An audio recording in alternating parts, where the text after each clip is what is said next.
Locker Room, with all the sports news you need, live.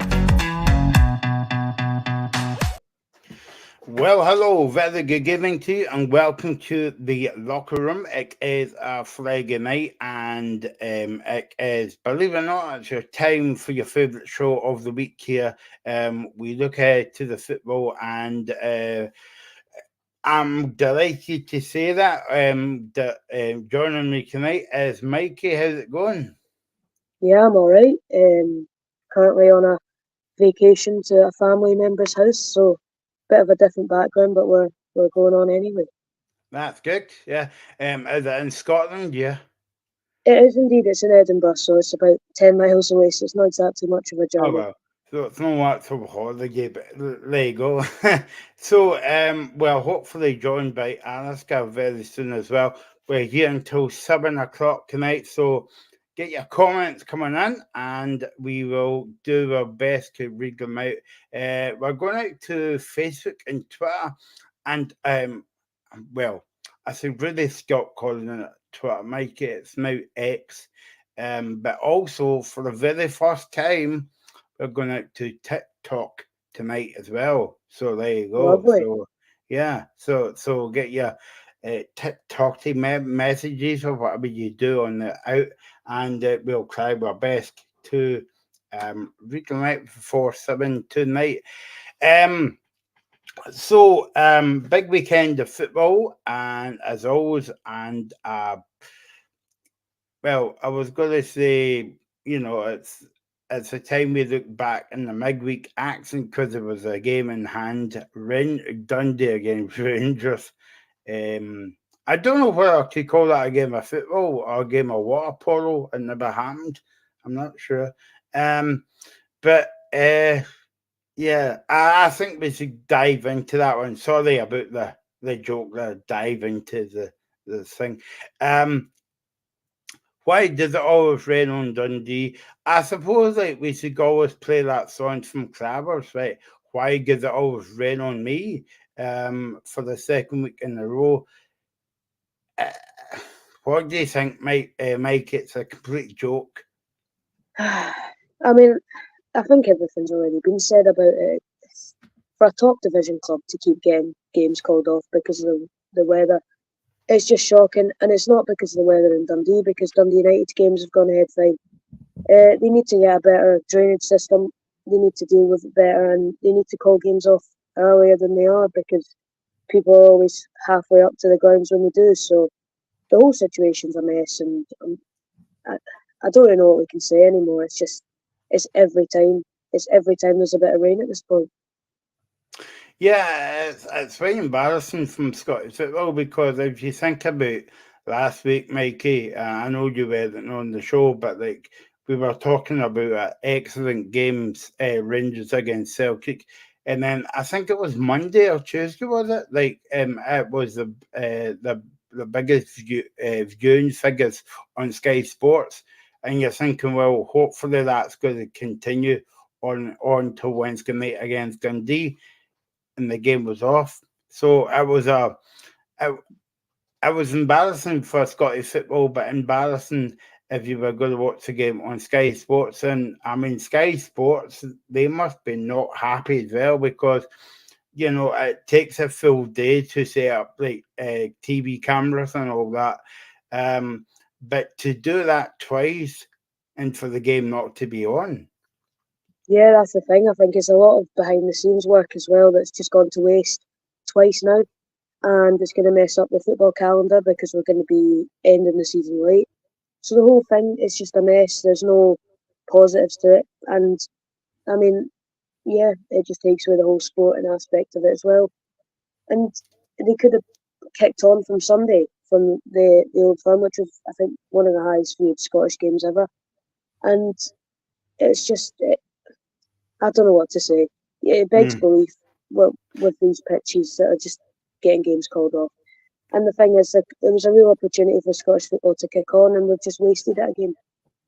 And I mean, I know that it kind of affects your club as well, Mikey, because obviously we'll get to that game in a wee minute, Motherwell against Hibs tomorrow. But you don't know what's going to come of that game, because if you win, you know, it's going to, you might have to hold off or whatever.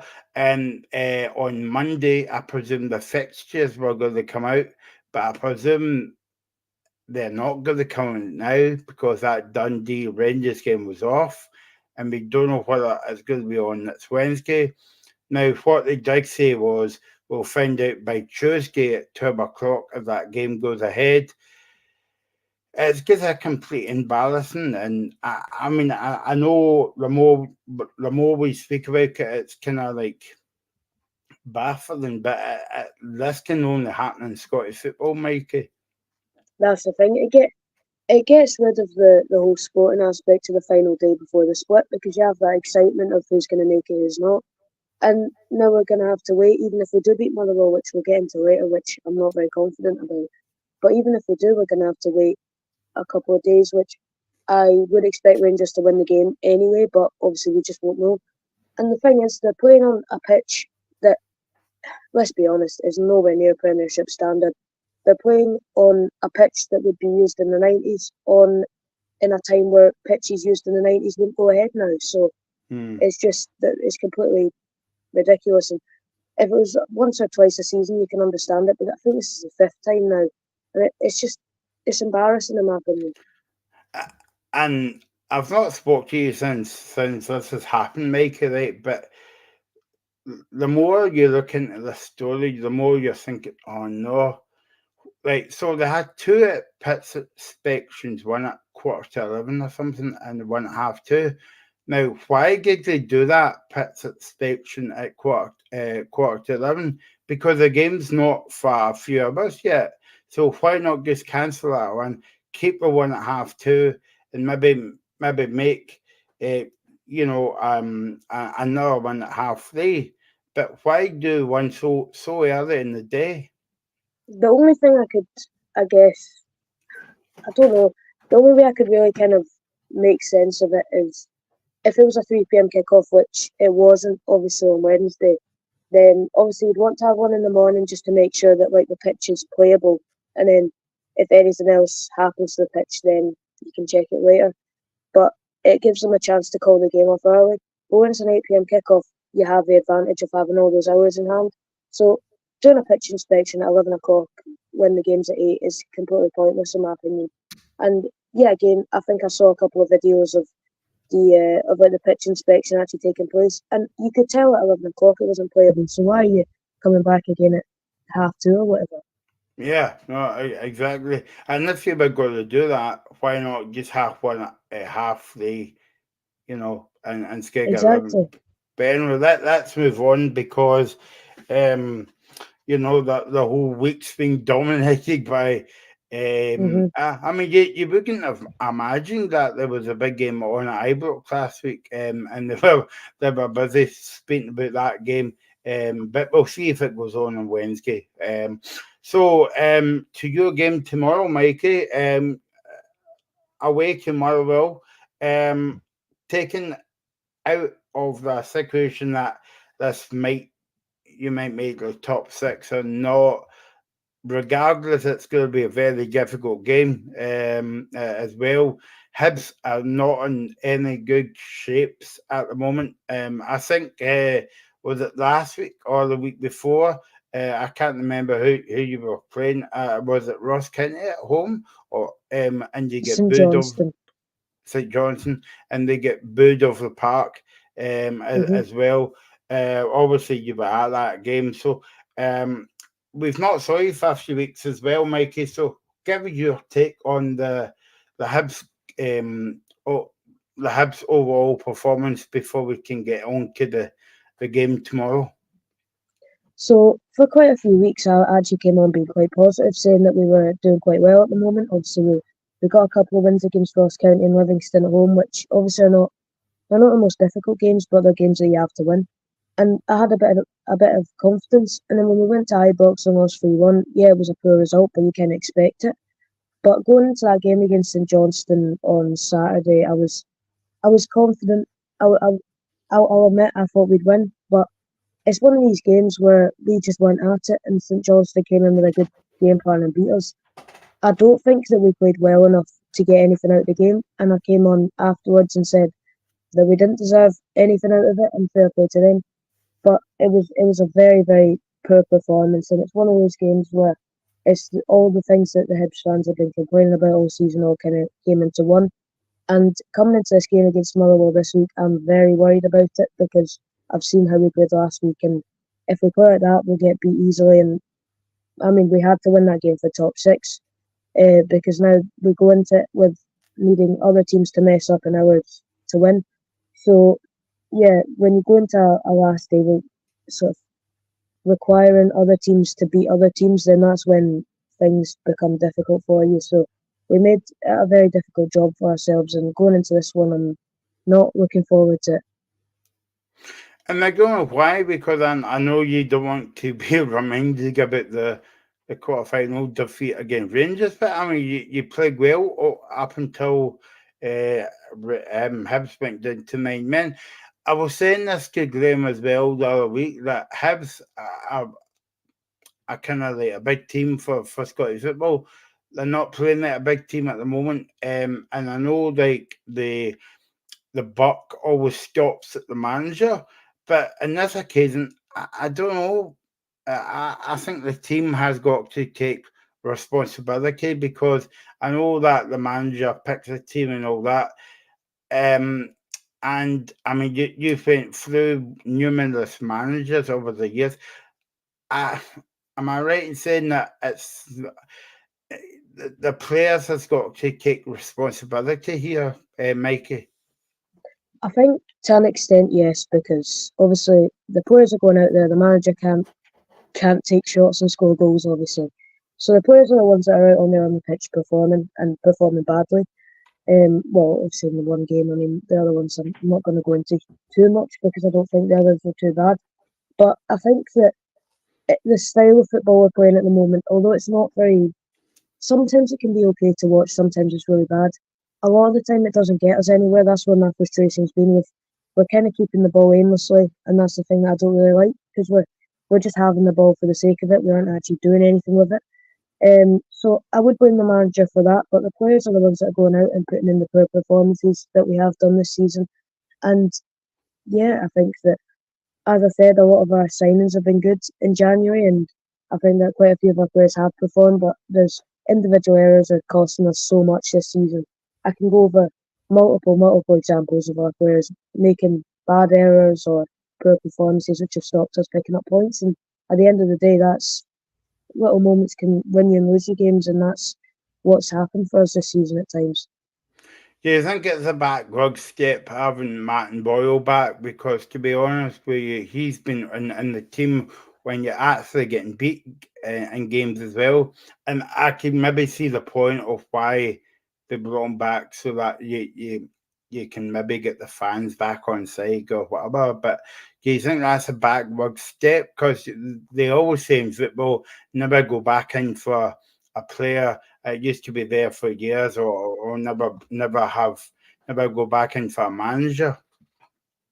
I think Martin Boyle, he was pretty decent last season. This season, he's obviously had a very poor campaign, and I think on Saturday he was one of the players that I thought was the worst on the pitch. I think he was really poor in the game, and I've came on here multiple times and said that I don't think he's done well, but I don't think it was a mistake re-signing him, because it was one that I wanted at the time, and I didn't think anyone really expected it. So I'm happy that we got him back, obviously, at the time.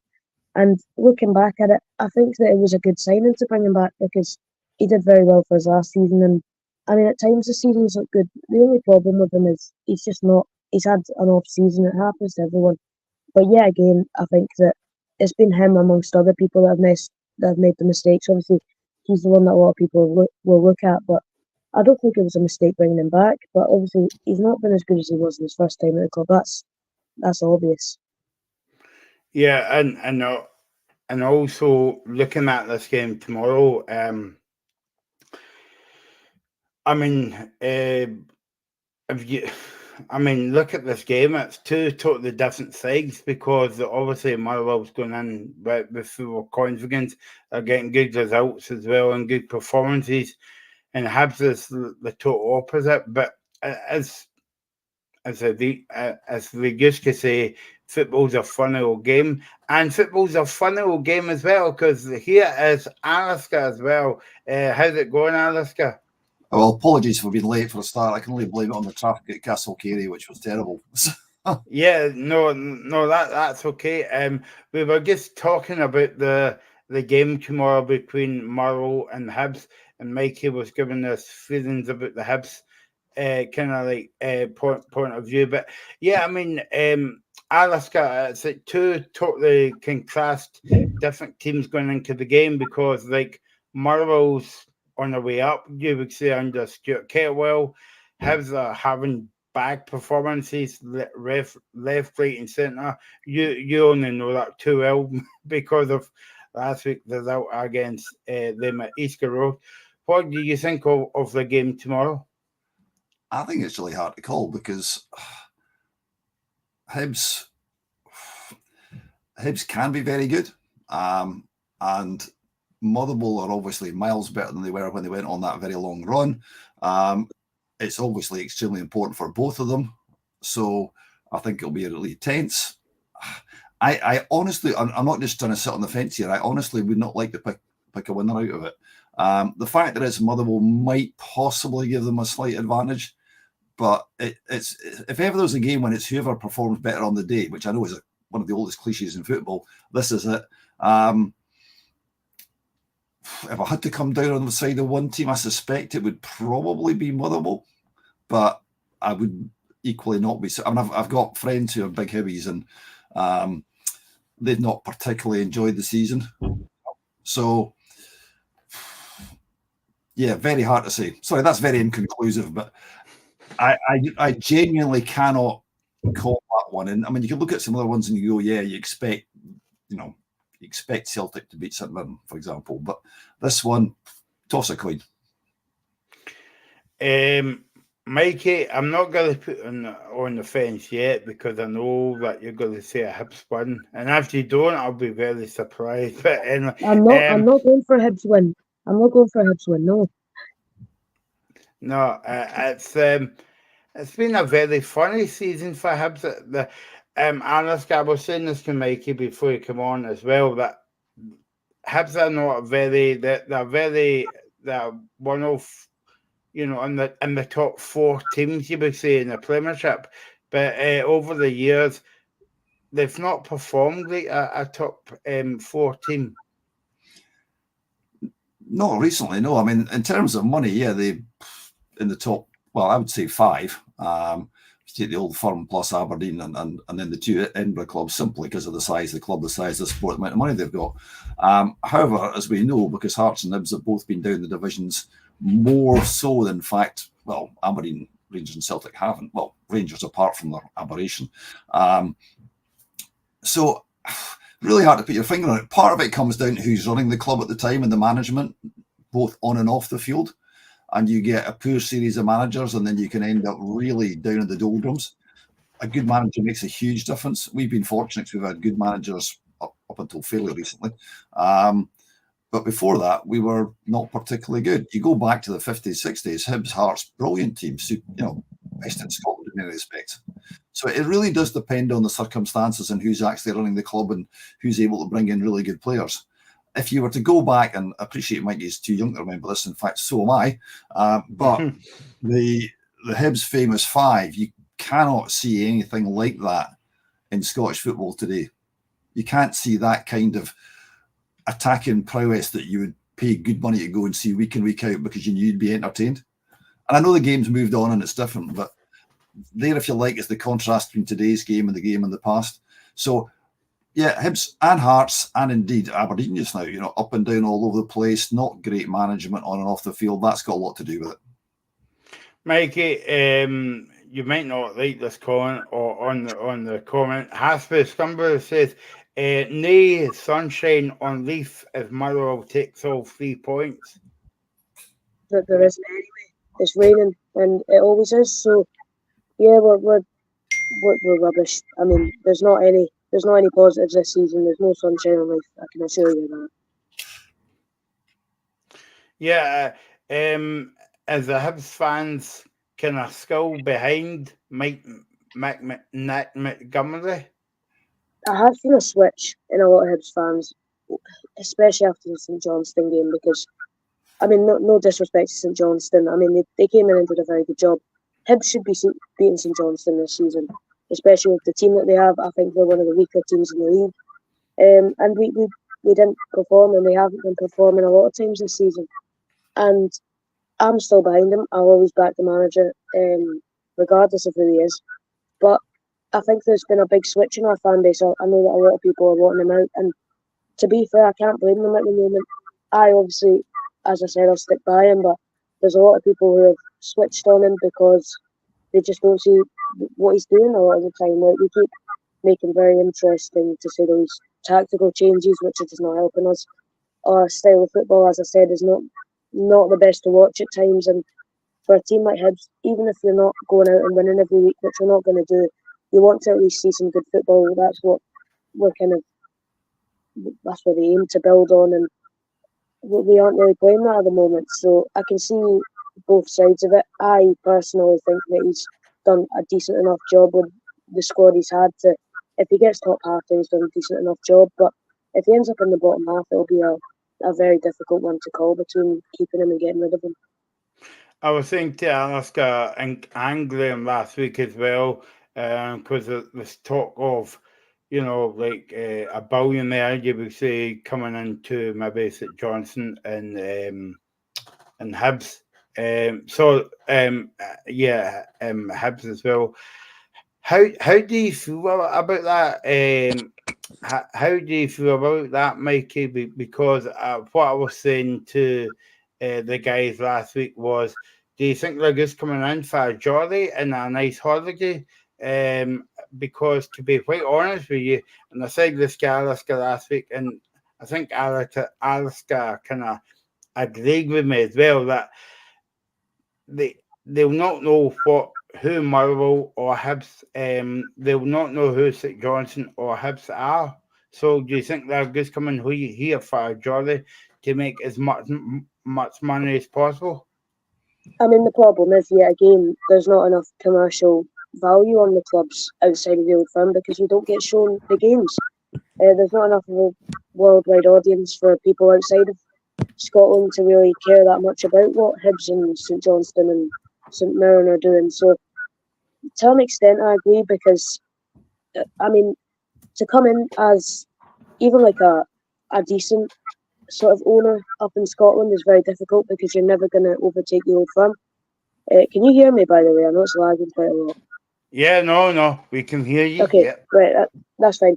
The problem is, like, there's always going to be that gulf in sort of quality and like the sort of money aspect of it as well. So I think to an extent I would agree that people are just coming up and trying to make a bit of money off the clubs because there's not really that sort of aspirational target there, because you're always going to be the best is third for you, and that's just how it is up here.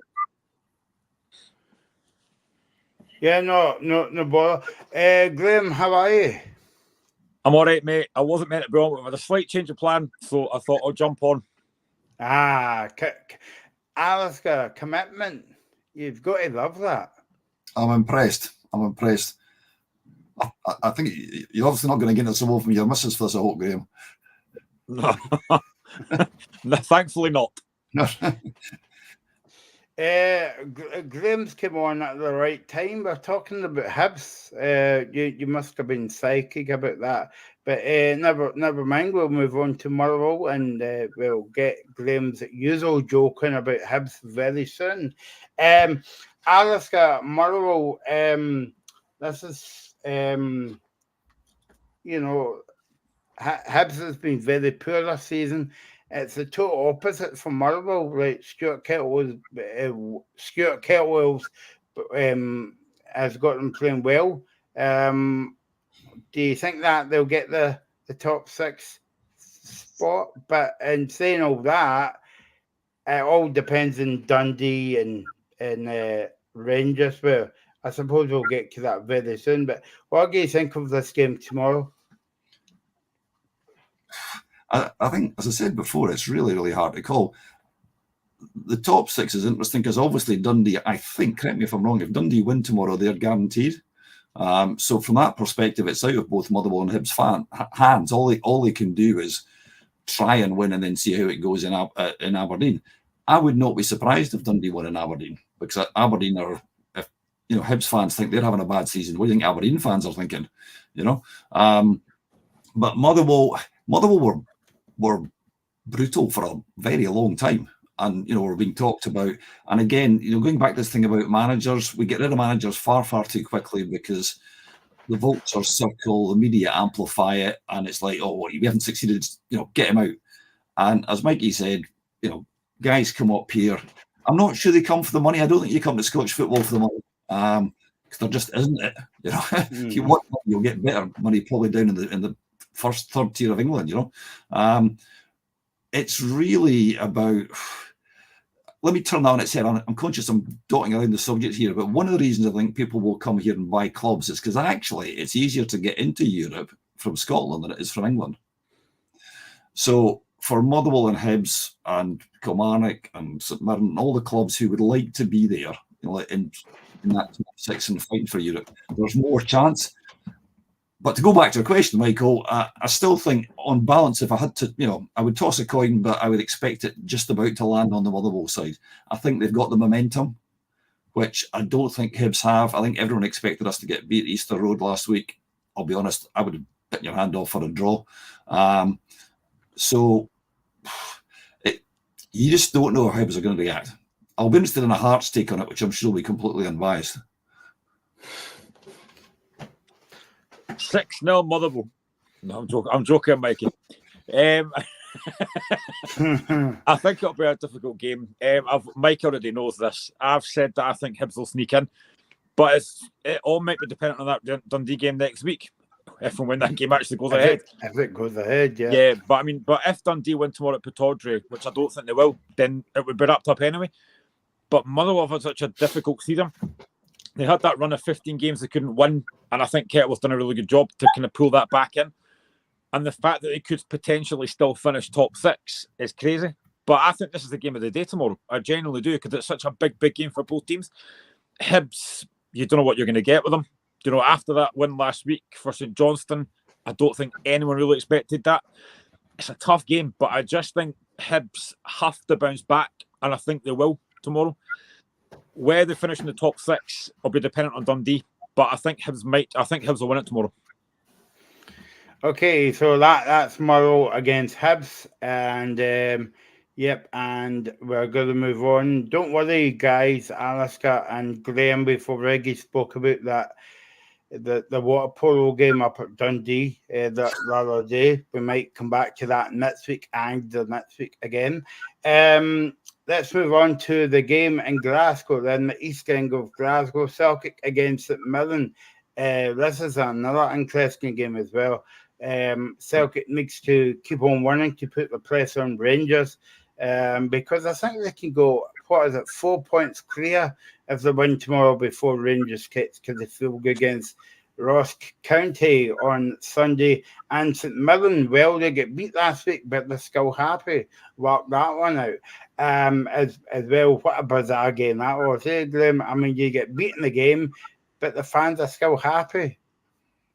Yes, I said that last week. It was a really strange atmosphere because Hearts won, we were delighted. St Mirren got beat, but they were buzzing as well. Just very bizarre.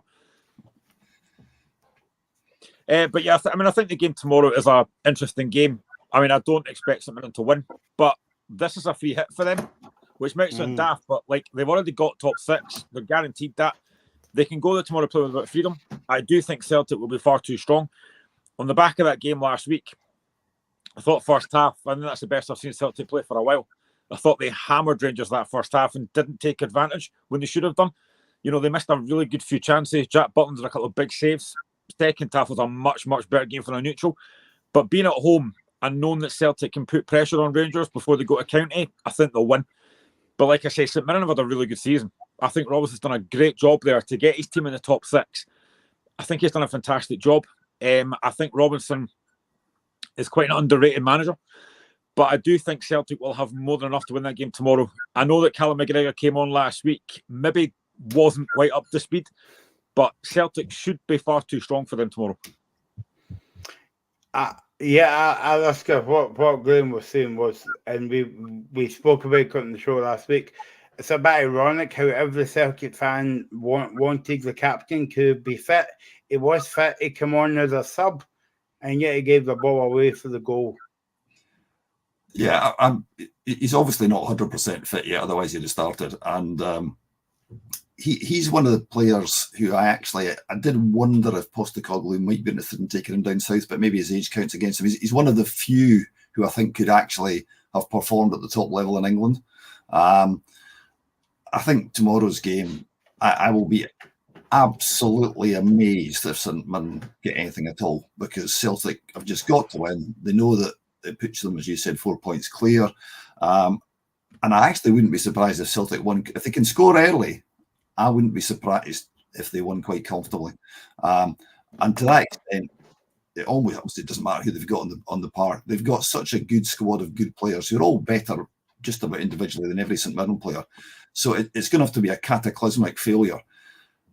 The only crumb of comfort I would give my friends who support St Mirren, and again, I've got a few friends who are St Mirren fans, is that actually Celtic this season occasionally have fallen by the wayside when you expect them to do well. You know, they've had one or two not great patches. So that would be the only hope I would hold out for St Mirren. But I suspect Celtic will win, and I think they'll probably win by quite a few goals. When I say quite a few, 3. Yeah. Mikey, what do you think of this game? It's an opportunity for Celtic to go 5 points clear, but also to get a couple of goals as well. Yeah, it is. I'd agree with Graham in saying it's a bit of a free hit for St Mirren, because obviously they've got top 6 now, and it's kind of a chance for them to sort of test themselves. Celtic obviously have the pressure of the title race, so if one thing's going to work in St Mirren's favour, it'll be that. But yeah, I think that Celtic are definitely. I think going to Ibrox and getting a point, despite the way that they probably think it might be 2 points lost in a way, but also 1 point gained in other ways. So I think they'll come into this game feeling like they can obviously score quite a few goals, but St Mirren are pretty good defensively, and I think it will be quite an interesting game. I think the longer St Mirren can stay in the game, the more, I guess, maybe a little bit more frustrated the fans will get, but I don't think they'll get like on the team's backs. I think Celtic might win 2-0. I think it'll be one of those games where they have the game maybe 1 or 2-0 at half time and then just kind of ease off in the second half. So yeah, I think it'll be one of those games, and I think that St Mirren would definitely take a 2-0 loss at Celtic Park. It's not a terrible result, so I don't think it'll be a massive loss for either team tomorrow, apart from obviously if Celtic lose or drop points, but I don't think they will. I think that they're a bit too strong for the St Mirren team, but yeah, again, I do think that St Mirren are very good this season. Graham, looking at the Celtic point of view for a minute, how big a blow for Celtic is Maeda out injured? We don't know how long he's going to be out. I presume it's going to be a few weeks. But how big a blow would that be for Celtic tomorrow? I think it is a blow, but Celtic just to be strong enough. Now, Maeda maybe doesn't score a lot of goals. What he does give you is that work rate, that energy, as James Tavernier found out his cost last week in the first 20 seconds. But, I mean, I think there are times for Maeda, even if you look at the game last week, I think, and I said it last week, he should score. He hits it straight at Butland, he's got to score that. But overall, his overall game is really impressive. He gives you that pace and behind that I think Celtic do need at times. But Celtic have got more than enough quality, to win that game tomorrow. It will be a miss, but like I said, I think they should have more than enough to get a result tomorrow, and knowing that they can put themselves 4 points clear, put pressure on Rangers before they play that game on Sunday. It's a big game for Celtic tomorrow. They can't really afford to drop any points. I don't think they will. I mean, I've predicted 3-1 for Celtic tomorrow, and I'm going to stick by that. I think St Mirren will give a decent account of themselves. I think they've really got good players going forward. That game against Hearts last week, it wasn't the greatest of games. The wind really didn't help. But they do have threats. Olasanya up front's a really, really big handful. So they could cause problems, I think. Yeah, no, exactly. Alistair, what do you think about kind of like Celtic, because this is Celtic's first game for a wee while tomorrow at home, coming off against maybe a positive result for Celtic last week, even though that the Rangers held them to a point in that game. And then they've got a big game next week again against Aberdeen in the semi-final. It's Celtic, obviously, as Graham said, we all watched the game. We watched Celtic dominate the first half against Rangers, and they were very good. And they were right. Graham's right. They're the best seen for a long time. Having said that, at the end of the day, Rangers are probably going to come out of that slightly more pleased with the end result than Celtic, simply because Celtic should have won it, because you shouldn't lose when you score what you expect to be the winner with that amount of time left on the clock. Okay, that's football, but psychologically, I was coming back from Perth today, listening to TalkSport and the Rio Ferdinand, and he was talking, and there's a guy who's played at the absolute top level of football, and he's talking about the impact that last-minute goals have on you, even when he's playing at Man United, at the very highest level it can be. And he says it absolutely knocks the dressing room. Now, I'm not suggesting that's going to be the case with Celtic, because it's not like they're playing the same level of teams that maybe Man United would. But I know what he means in terms of psychology of it. So that's why I'm saying I expect Celtic to win. I think that the home crowd will expect them to win as well. St Mirren, because they know where they are, they're almost certainly going to have the game plan, which is like, if we do this, we might win. But I doubt many St Mirren fans are going to expect the win. I really cannot. As I said, I wouldn't be surprised if Celtic had a margin of 3 goals. There you go, Graham. We've got the first pub question of the night. Who is the St Mirren top goal scorer? Any guesses? For I kind of, well. Do you want me to give it? Yeah, yep. Mikel Mandron. There you go. And Mikey's right. There you go. The Milky Bar's on Mikey. So there you go. That's what I was going to say as well. That's what Graham and I were going to say as well. Yeah, no, exactly. Yep. So are you expecting to do the show on Sunday, Graham, with a easy win for Celtic? I think it'll be comfortable. Like I said, I think St Mirren will go there and give it a go, because there's no pressure on them. But I do expect Celtic to win that game. It's 3-1. I'm sticking with prediction. I do think St Mirren will score, because I think Celtic do give you chances, but I think Celtic will have more than enough to win the game. Do you think that the St Mirren fans are quite glad that Aberdeen's potentially got a new manager, and that will take the talk of Stephen Robertson going away in the summer, Alistair? Yes, it's a short answer, yeah, because as Graham said, he's doing a good job there. His track record in Scotland is good. And if you watch him on the touchline, he's one of these really animated managers. He gets really, really involved in the game, which personally I quite like to see. I think fans like to see their manager showing some passion and commitment. Probably compassion as well, to be fair, in certain circumstances. But Aberdeen, as I said before, have had such a poor season that I do think it'll be interesting to see how they get on over the next few weeks, because, and I know we're talking more about Celtic just now, but I wouldn't be surprised if Dundee got 3 points at Aberdeen. I really wouldn't. Aberdeen they were unlucky against Livingston, but if you cannot beat the bottom team in the league, a team that's stick on for relegation, then it tells you something about the overall mindset. They should have at least drawn, possibly lost to Motherwell before that.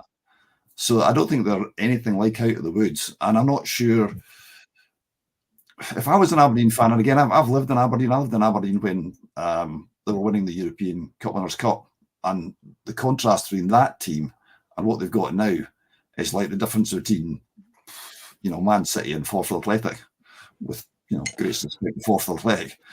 It is light years apart. So if you're an Aberdeen fan and you can remember all those kind of things, or even some of the stuff, even winning cups under Dell, you're looking at this current score and thinking this is garbage.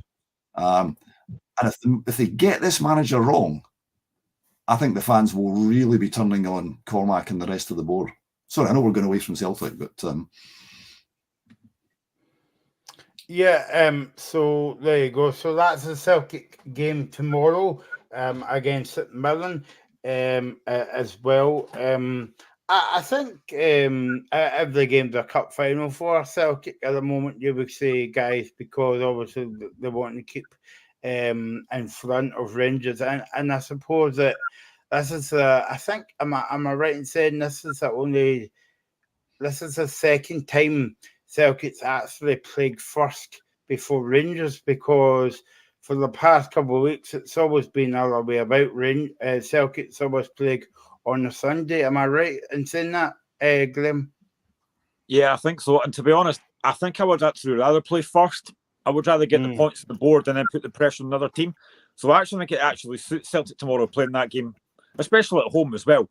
They get the job done. They know that then Rangers has got a relatively difficult game at Dingwall, which I do think they'll win. But it just puts that bit of pressure on it. So actually, I think playing first is actually better. So I think Celtic have got a decent, they'll be in the driving seat after tomorrow. And another pub question coming up. I like my pub questions. I also like pubs as well. Aliska, Coke no ice, please, as well. How many times have Rangers beat Ross County? This season or in total? In total. I'll go. On you go. 33. 33? Yes. Wow. You're well off it, but there you go. Oh, Aliska. This is a pure guess. It's fewer than that, simply because they haven't played very often. I would have thought it was, I'm just trying to think how often Ross County have been in the same league as Rangers. I'd have thought it was in the 20s. You could tell me it's about 50 on it, but I think it's in the 20s. So let's say 25 for the sake of argument. Oh, let's go, Grim, and I'll give you the answer.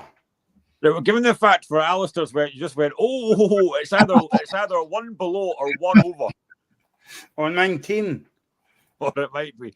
I don't know. Let's just go 25. Okay. So when I go there, 24. Oh, it's so close. Yeah, you had the bar, Grim.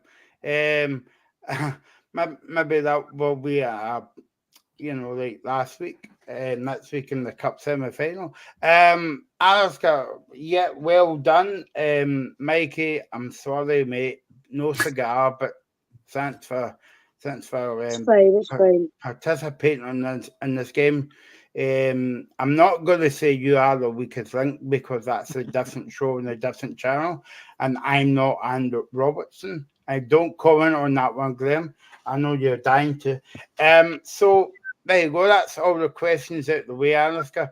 Let's go on to the game now in hand.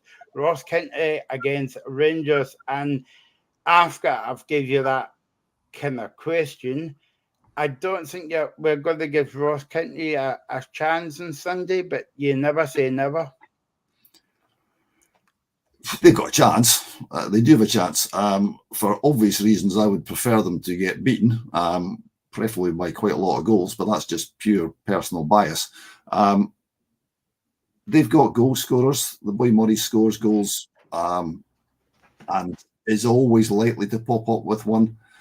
I do think, though, as I said earlier on, Rangers have got that impetus from actually digging themselves out of the Old Firm game, because they were dead and buried. They should have been dead and buried. I just cannot see any other result in a Rangers win, and I don't think it'll be like I thought Celtic will win by a few goals. I think they'll be a lot tighter this time, because Ross County are absolutely going to fight for everything. And I know that should happen in every game, but when you get to the end of the season and you've got teams that are really trying to dig it out, they're going to be really trying to dig it out. The fact that they're at home helps, but there'll be a lot of Rangers fans there, obviously, because they'll be buoyed by last week's result. And I really, if I had to put a score on it, it's going to be 2-1, 3-1, that kind of thing. But it'll be a tight game. Again, I don't know what the weather's like up there. weather. I know you talked about Dundee earlier on, you said, but coming across from the east today, it was dry, but it is just sodden everywhere. And the wind was so bad that there was Arctics moving about the road. So I don't know what the forecast is tomorrow, but again, that can have a big impact. A bit like last Saturday when it really made a difference, I think, to a lot of games. You saw the St Mirren goal. Goalkeepers, obviously, the boy Kelly not keeping the corner out. So I don't know. Perhaps you should actually have the Met Office app as a sort of adjunct to this show so that people can actually have a look and see what's going to like in different countries, Sponsored by the Met Office. Graham, weeks ago we said do not speak about VAR on the show. Now you're thinking, don't talk about the weather forecast. Please don't talk about the weather forecast. If you watched Philip Clement's press conference yesterday, you would think they've not got a game this weekend because the whole entire press conference was dedicated to climate change and the weather forecast. I mean, the media love this kind of thing. They pick up on that kind of thing. And it's always going to be this type of conversation. I was about to say, actually, Rangers fans get to Dingwall to find out the game's been called off half an hour before. Wouldn't be a surprise, would it? Let's be honest. But, yeah, I mean, I think a lot of the stuff Philip Clement said, I do agree with. I obviously wasn't on earlier on for the whole Dundee situation. But I do want to say, though, I've heard a lot of folks saying the sanctions that you should face. I am very much against the point deduction because then that basically says that takes away from what Dundee players have done. And you can't do that. They've worked themselves into that position. A point deduction for me should not happen. I've heard Rangers fans saying it should, but I don't agree with that at all. A fine, yeah, that's understandable, but you can't deduct points from because that then takes away from what the players have done. So I would be totally against the point deduction. I know it would help some teams, but I would be against that. But I think going into Sunday's game, I do expect Rangers to win. Obviously, they will know that if Celtic have beat St Mirren, which I expect them to do, they're going to be playing catch-up with that game in hand. It's a game that I do think Rangers will win. Ross County have been very inconsistent this season, though I do think they have improved under Don Kirby. I think they look a better unit now, but they just don't look for me like they're going to stay up. Now, I've swithered over whether St Johnstone or Ross County will be in that playoff place.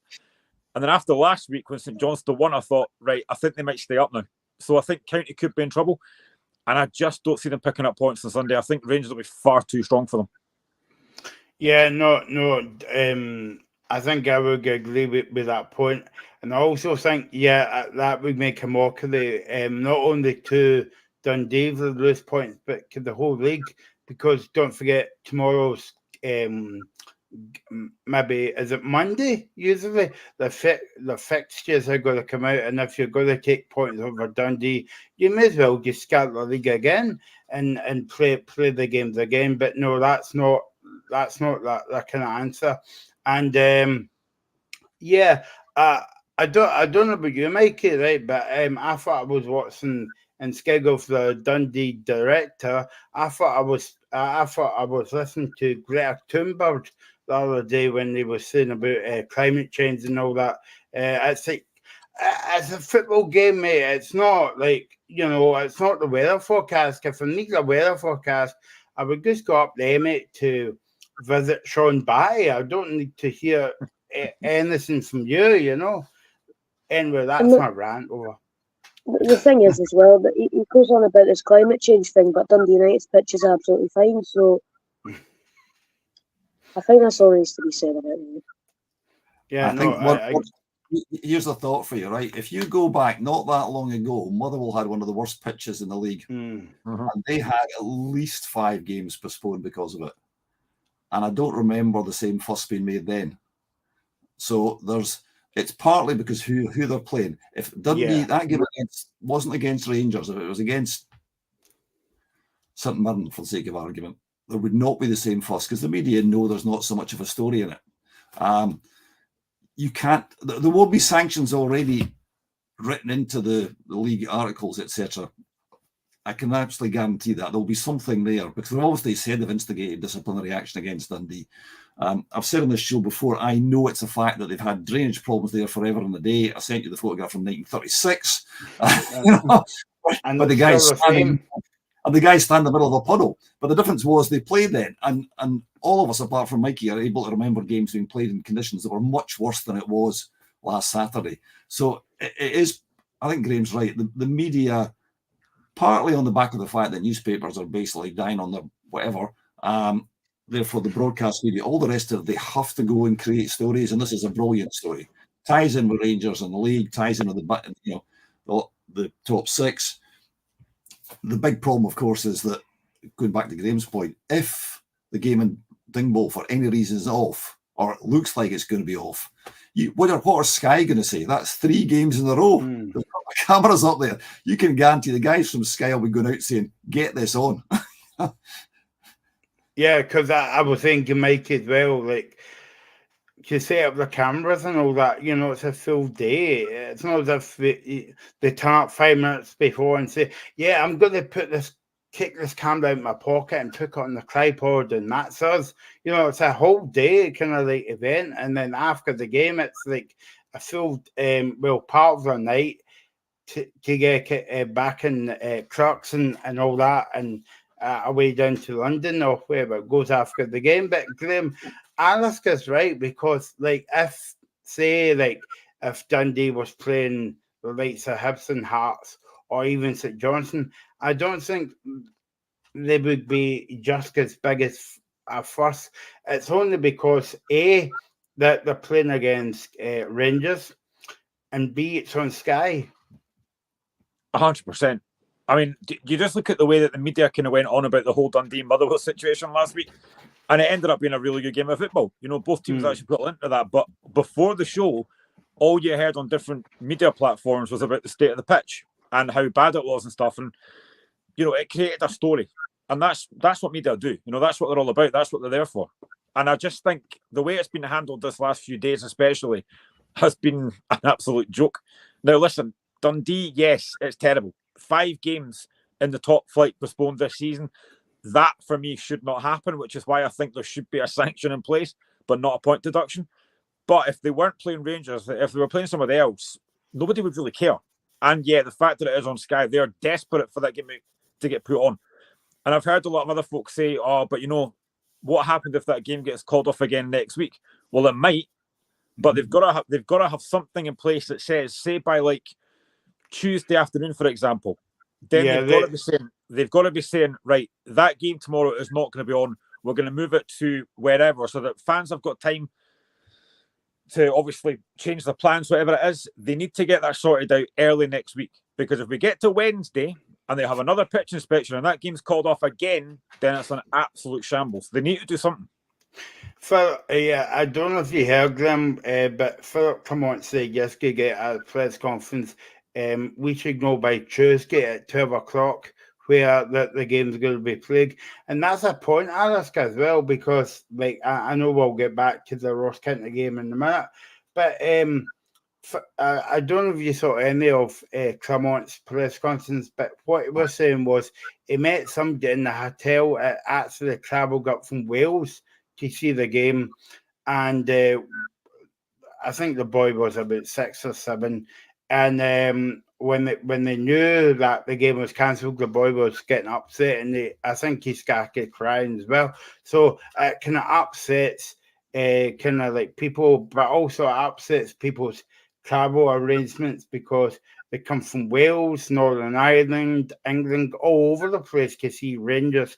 They follow them, whether it's at Ibrox, Dens Park, or, you know, as Philip Clement says, if the game was in Mars, they would play in Mars. If the game was in Mars, I don't think they would go to that extent, actually. In fact, you might not need Sky cameras up in Mars. I think they've already got Sky up there. But so it kind of like upsets the whole routine, Alaska, of the fans as well, and Dundee fans as well, you would say. It does, and Rangers have obviously got a bigger fan base, and yes, some of them come from Ireland, it's well known, some come from other parts of the country, but there's lots of other fans come all over the place. I mean, there's a post of getting a plug for the SFSA website about Carl Macker today on our website, the blind Hibs and Sunderland fan, and he is possibly the most amazing fan in the country. I don't know whether Mikey's come across him or not. You probably have, Mikey, have you? No? Blind Hibs fan, lives in County Durham, totally blind, goes to virtually every game he can for them and Sunderland. So he was telling me in Southampton for a Sunderland game. 2 days later, he's in Glasgow for the the quarter-final against Rangers. Then he's up in Dingwall watching Hibs. Totally blind, doing all this, with carers, like, just staggering. So there's lots of other fans who support other clubs who do this, not to the same numbers, but that's not to say that they don't make an equal commitment. So while I accept that up to a point, it's simply not the case that Rangers are different from everybody else. They're different in terms of scale, but not in terms of the actual dedication of the individual fan. So I don't really buy into that. Can I do an Anaraki thing, Michael? Can I do another my historical Anaraki? Yes. Right, you go. Right. Talking about bad conditions, right? This involves Rangers. In 1909, St Johnstone played their first ever cup game against Rangers at the recreation grounds in Perth. And at that time, as I'm sure you don't remember, there was massive flooding all over the place. And the recreation grounds on the Tuesday were under 3 foot of water. I'm not joking, 3 foot of water. So Saints didn't want to give up their home advantage. Rangers offered them money. They didn't do it. Saints were obviously, they would become professional, but they were still not a league team. What happened was on the Thursday, the game on the Saturday, the Thursday, they got the fire brigade in. They pumped all the water off the pitch. Friday, they rolled cinders into the pitch, right? And they went ahead and played the game. And you might remember a season back, Michael Beale described McDermott as a cow patch. Well, I'm sorry, that was a railway siding, and they still played. I may say Rangers won 3-0, but that's by the by. And the interesting thing about it is that one of the Rangers players scored a 40-yard lob over the Saints goalkeeper. Now, you imagine trying to do that on basically a set of railway cinders, because that's what it was, which is also just been under 3 foot of water 3 days earlier on. The skill to do that is phenomenal. So it's a wee historical Anaraki thing, but it does kind of show you that we are a little bit nowadays inclined to cry wolf and say, oh dear, isn't this terrible? And sometimes I think it's just a question of saying, okay, if it really is dangerous, yeah, don't do it. But as Graham said, the game last Saturday at Dens was actually pretty good. I mean, I did hear Philip come on talking. I did actually hear the thing about the dad and his son that came across as well from Wales. And at the time, I did actually think, if I'm a dad, I'm saying to my son, wee man, be glad you've been safe from a day out in Dundee. I did think you were going to say something serious there, Graham. So that's why. Where do I go after that, Alistair? Can you give them? They could have given a map. They could have gone to Discovery and had a look at. There's loads of things to do in Dundee, and I obviously can't comment on Dundee because it's well known St Johnstone got on really well with Dundee. But these things happen. It's like I remember going to see Saints at Berwick Rangers in a replay in the Cup, and I was in Aberdeen on business, so I drove from Glasgow to Aberdeen to Berwick, got there late, it went to extra time, and then drove all the way back to Glasgow. And I was telling Stuart Cosgrove this, sorry to drop names, he said, I wish I'd known you were driving back, because they'd actually ended up in Edinburgh to get a taxi home. So fans do stupid things to watch games. We've all done it. And yes, it's terrible when these things happen. It's terrible if you fly from America to watch St Johnstone playing Rangers at Celtic Park in the League Cup final and your team gets beat. So, Mikey, back on to the game in hand then, because I kind of forget that the game there on Sunday. Ross Kinty, do you give him any hope on Sunday? I mean, there's always hope. I mean, that's basically one of the things that you can sort of cling on to. I mean, I think they actually played quite well in the first half against Rangers at Ibrox a few months ago. Obviously, I think they went in 1-0 or maybe 2-1 down. But in that game, I was actually watching it. I think they were okay. In short, I don't think they'll win. Obviously, I do think it'll be a Rangers win. But I don't think it'll be as comfortable as some people think. I think that Ross County will make it very difficult for them. I think they'll sit deep.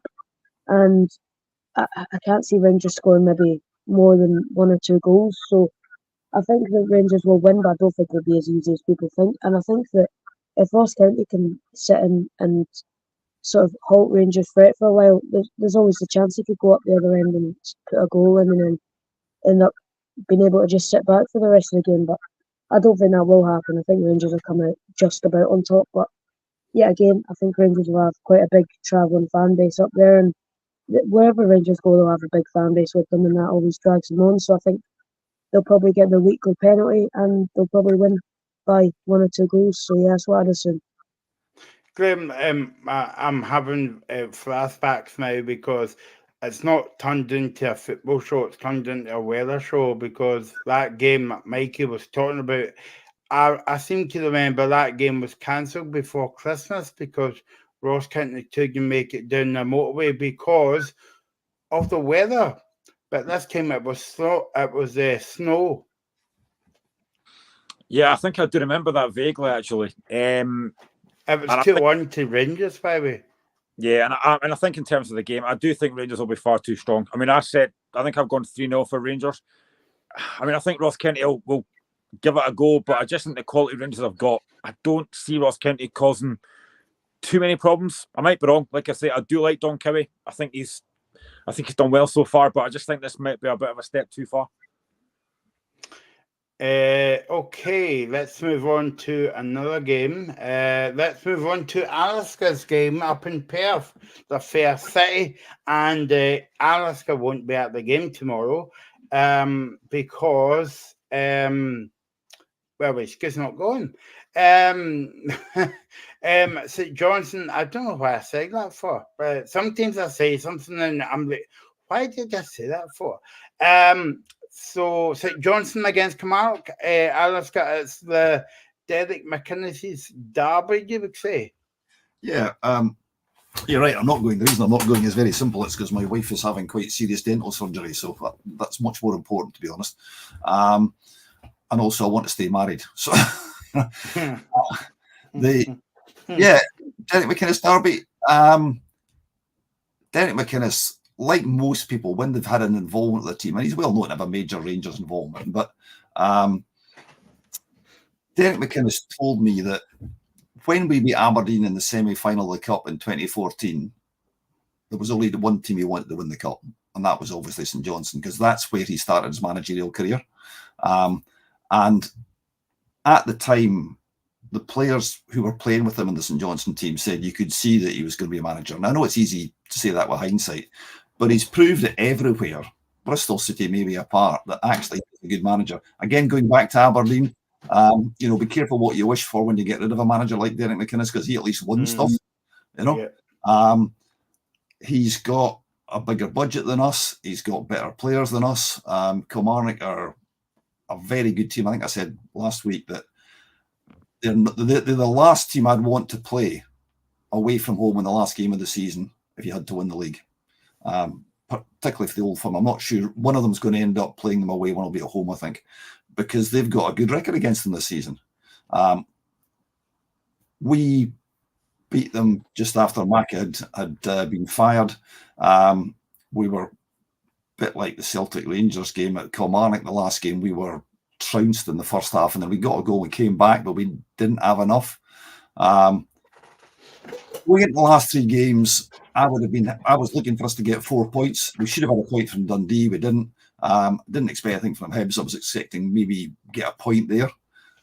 We got 3. So if we can get a draw against Kilmarnock, assuming Ross County lose, I would be more than comfortable with that. But I think it's really hard, and I suspect the bookies will have Kilmarnock as the favourites. I'll be interested in other people's opinions because obviously I'm biased, but Kilmarnock currently are a better team than us, therefore they should win. We do have a slightly creaky defence. We've got one of the best goalkeepers in the league. We may have won a wee watch with the boy Adam Sadebe.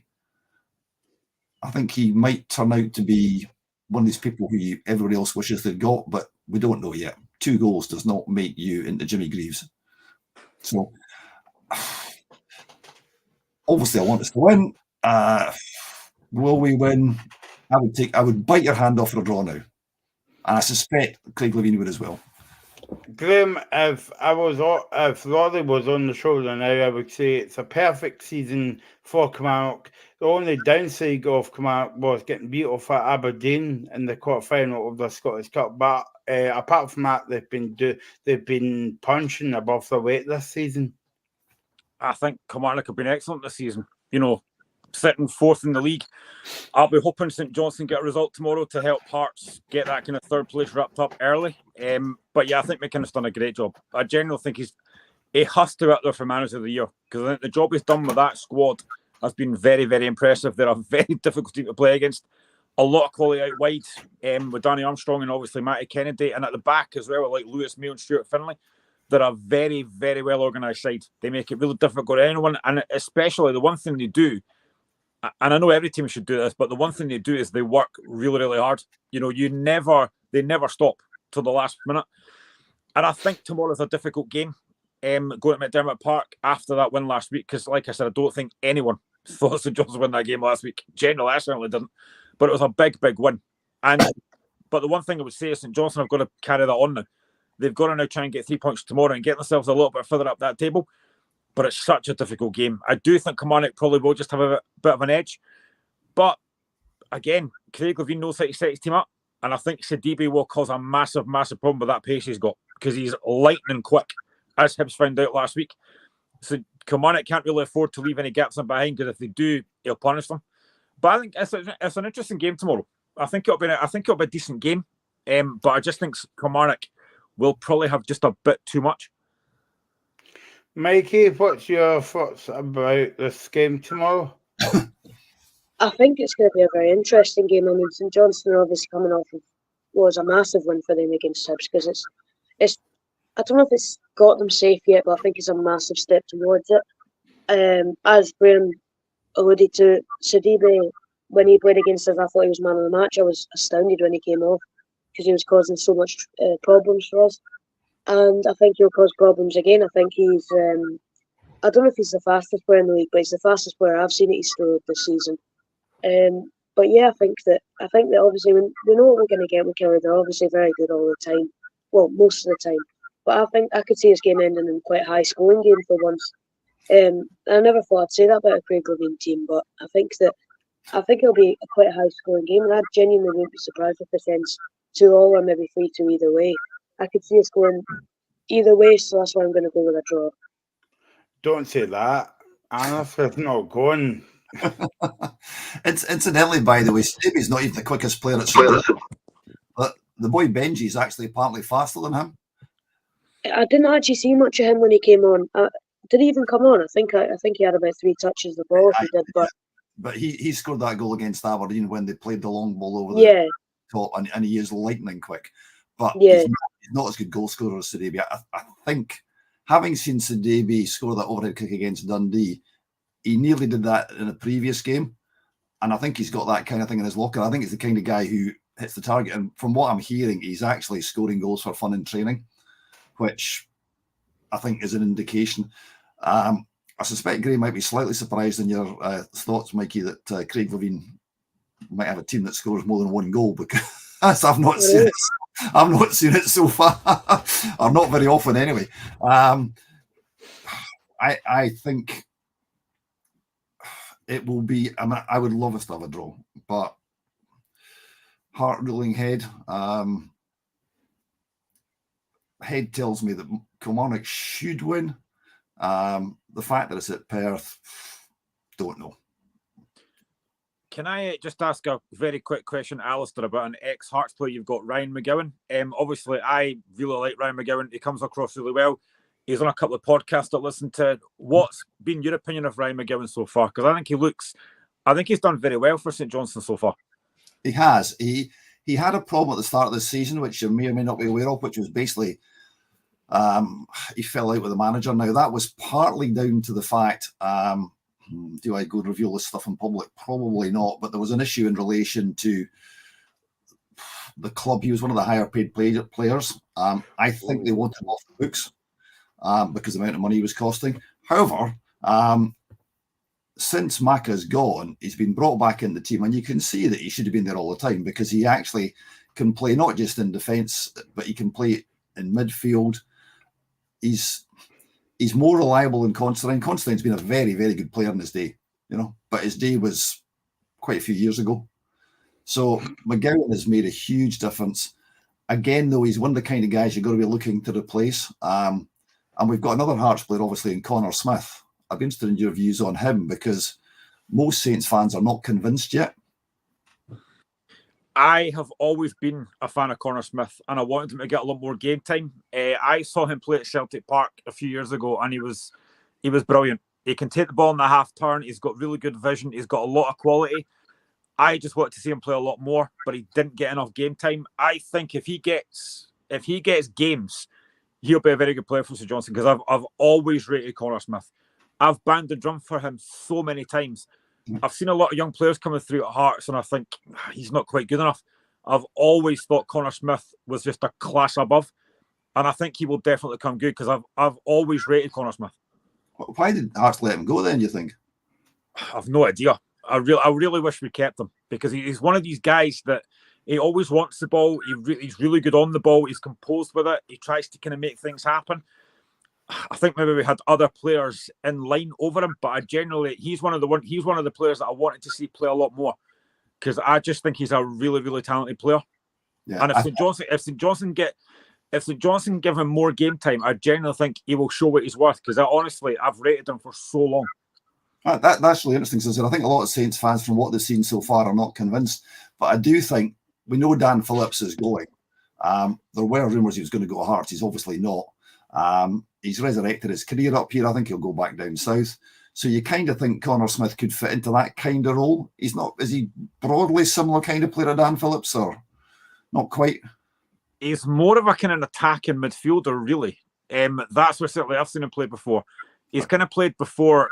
I think in the game he played at Celtic Park, he played as the number 10. And honestly, he's on the ball. He's a really, really good footballer.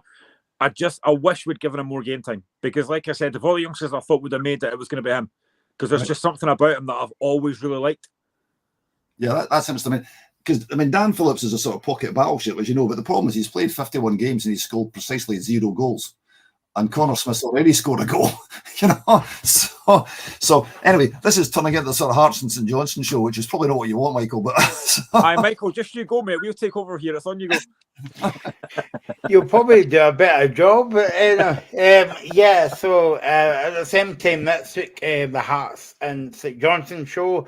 Tune in at 10:10 at night, as well. So yeah, Mikey think it'll be 2 each in this game. Alaska's got the fault you, because that's the most goals that you've done one season. By the way, I don't know if Mikey called you, Alaska. It'll be 2 penalties for St Johnstone tomorrow, so it won't be wonder goals. It'll just be goal from the penalty spot if it's not and stuff. But yeah, going back to Kilmarnock just for a minute, Graham.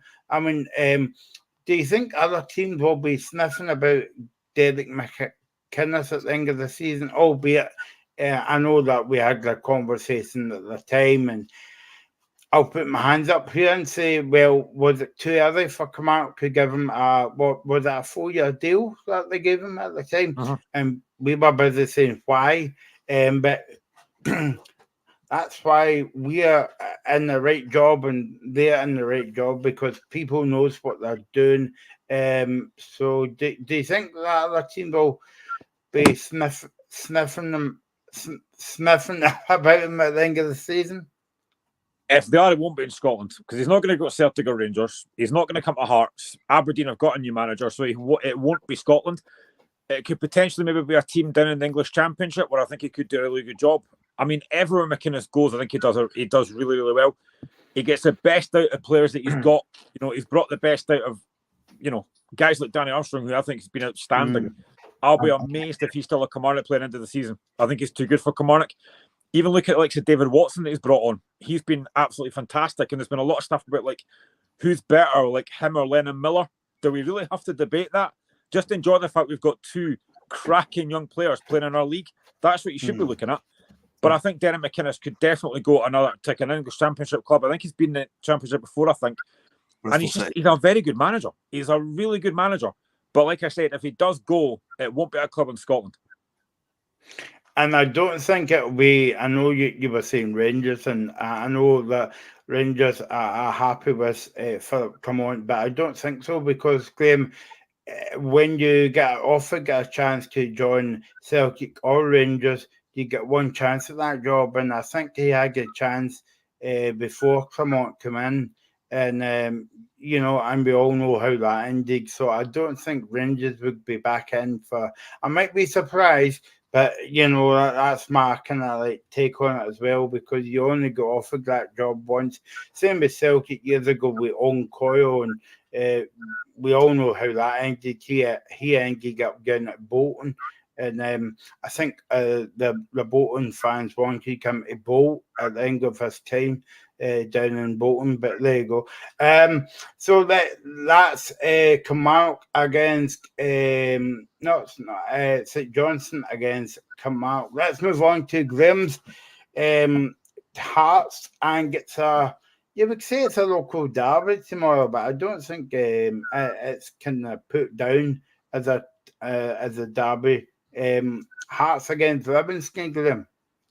Yeah, I will be there with my son. Looking forward to it. I don't think it will be as comfortable as a lot of Hearts fans think it should be. Hold on.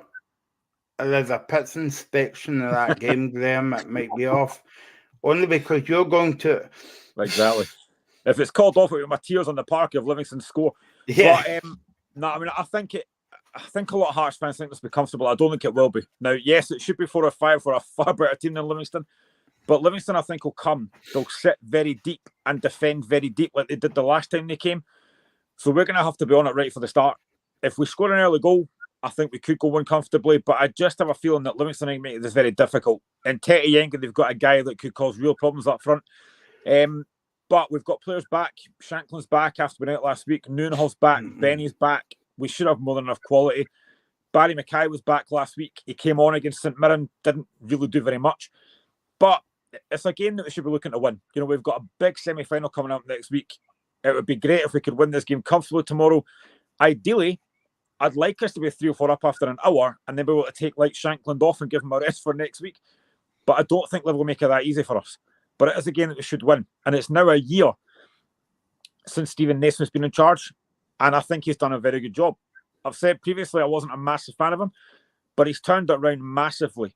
Since we got beat by Aberdeen in December, it's now only 2 defeats in 19 in all competitions. The job he's done has been excellent. I think he's learning lessons every game. His in-game management is a lot better. So, yeah, I'm really pleased with the job that Stephen Naismith is doing. And hopefully we carry it on tomorrow. Alaska, up against a very, very poor Livingston side. David Martindale said yesterday that they'll fight to the end, but he must know deep down that they are preparing for the championship next season. Yes, I don't think there's any doubt about that. I mean, it would be Lazarus-like if they can get themselves out of this. And I cannot see it a bit like Celtic St Mirren, except possibly even more so. I think Graham's right. If Hearts score early on, you kind of wonder if if they were to get 2 up, the Livingston heads might just go down. Now I know you say David Martindale won't let that happen. The only thing that mitigates against that is the fact that it's the worst pitch in the league. And it's an absolute shocking pitch to play on. So from that perspective, I think that always gives Livingston a slight advantage. But the things which made Livingston great were always their organisation. They got the ball forward, long throws, corners, lobbing stuff into the box, all that kind of stuff. I think Hearts are reasonably well equipped to deal with that. I think most clubs are now. And they also know their good players are going. So you can just see, to go back to your point, Michael, when the vultures start suckling for good players for the end of the season and signing pre-contracts, which is starting to happen to Livy, you just know that they're preparing, as you say, for life down the division. And actually, where do they go after that? Is possibly a more pertinent question for Livy fans. Just because Alaska, that the game's at Tynecastle tomorrow. Sorry, pardon, in that case, the pitch is really, really bad. And sorry, that was a slight Fox's fall, wasn't it? I'll put that down to being disorientated by Castle Carey Archers traffic. No, well, I'm still one ahead of you, Alaska, because remember last week I came away with this about the St Johnstone. Are they playing Celtic or Rangers in the top 6? And I thought Alaska was going to come over the screen and put his fifth. Anyway, yeah, But yeah, so I'm still beating it. I'm still beating you in that front, Alistair. So I wouldn't worry about that. I think Hearts will beat St Mirren quite comfortably tomorrow. Yeah, and no, they're playing Aberdeen, I think it is. Yeah, so Graham, you were saying that the last time Livingston was at Tynecastle, that was the worst team you ever saw at Tynecastle, and to be honest with you, everybody believes you now. No, that wasn't just they were the worst team I've seen. They were just the most defensive I've seen. And the thing is, at that point, it was early in the season. Hearts weren't actually doing that well. And I was surprised at Martindale's kind of formation and tactics that day, because they should have come over the go at Hearts, because our crowd was really flat. We did win the game 1-0, we dominated, but honestly, Livingston were so defensive. It was like they were playing Celtic or Rangers. They showed us a bit too much respect. I think they might do the same tomorrow. Generally, I hope they do. But I just think that if Hearts can get an early goal, it would kind of make it much more difficult for Livingston. But I'm expecting them to defend very deep. You know, Livingston really have to win. You know, to have any outside chance of staying up, they have to get 3 points tomorrow. But I just don't see them coming to Tynecastle and opening up. I just don't see it, because I think David Martindale will think, well, if we go to Tynecastle, open up, we could get hit by 4 or 5. So I'm expecting them to sit very deep, and it's up to us. We're the team at home. We've got better players. It's up to us to have the quality to break that down, and we should have. But like I said, I think the first goal, if we can get it early, I think we'll kill the game off comfortably.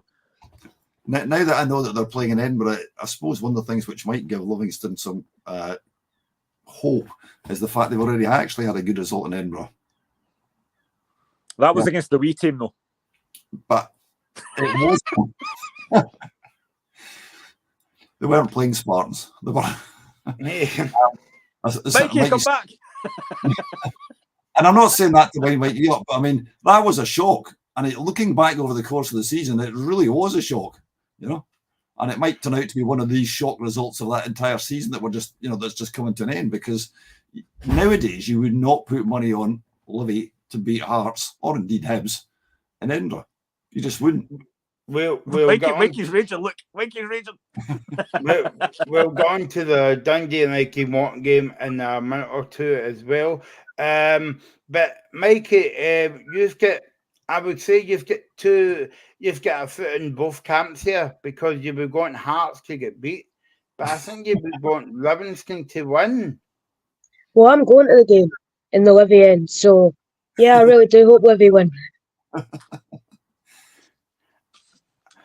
We'll watch out for you on the TV then, in the way end. You might be there yourself, but anyway. So what do you think of Livingston this season, Mikey? Obviously, you've not been on the show for the whole season, but just part of the season. But have you been disappointed the way Livingston's performed this season? Yeah, they've been terrible. I mean, I think they're on 18 points now. I think everyone knows they're going down, but I mean, yeah, I didn't really expect. I don't think anyone expected Livy to be this bad. I expected them to be mid-table, maybe 7th, 8th, or 9th. I knew the budget was getting cut. Martindale said at the start of the season, so I knew it wouldn't be as, I guess, good as it has been in recent years. But I don't think anyone expected them to be going down with the points they are on. But yeah, I think that, yeah, again, similar to Hibs, individual errors have cost them this season. I've watched, I don't even know how many games I've watched of Livy this season where they've had a chance to win the game in the last minute, they've blazed it wide, they've missed a penalty, they've given away a good chance in the last 5 minutes to lose the game. Like, a lot of these games are losing by 1 or 2 goals, which could be prevented. And they've won 3 games this season. That's all you need to know about them. And I think going to Tynecastle, I'm setting myself up for not a very good day, as I am, of course, a Hibs fan. So watching a Hearts team absolutely batter the team I'm supporting is not exactly going to be the best way to spend my Saturday. Just on Hashby's comment, is there any snooker on the telly tomorrow? Livingston do need snookers to stay up. I'm good. You might see me laughing here, but by the way, because I'm loving this questions tonight. You do know this is not the weakest link, and this is not a quiz show. Like who will win the Grand National tomorrow? Don't care. My horse is still running from 1995 backwards, I think, as well. And who will win? Well, it's not. You've not come up with who will win the golf this weekend, because I imagine you don't like the golf, but there you go.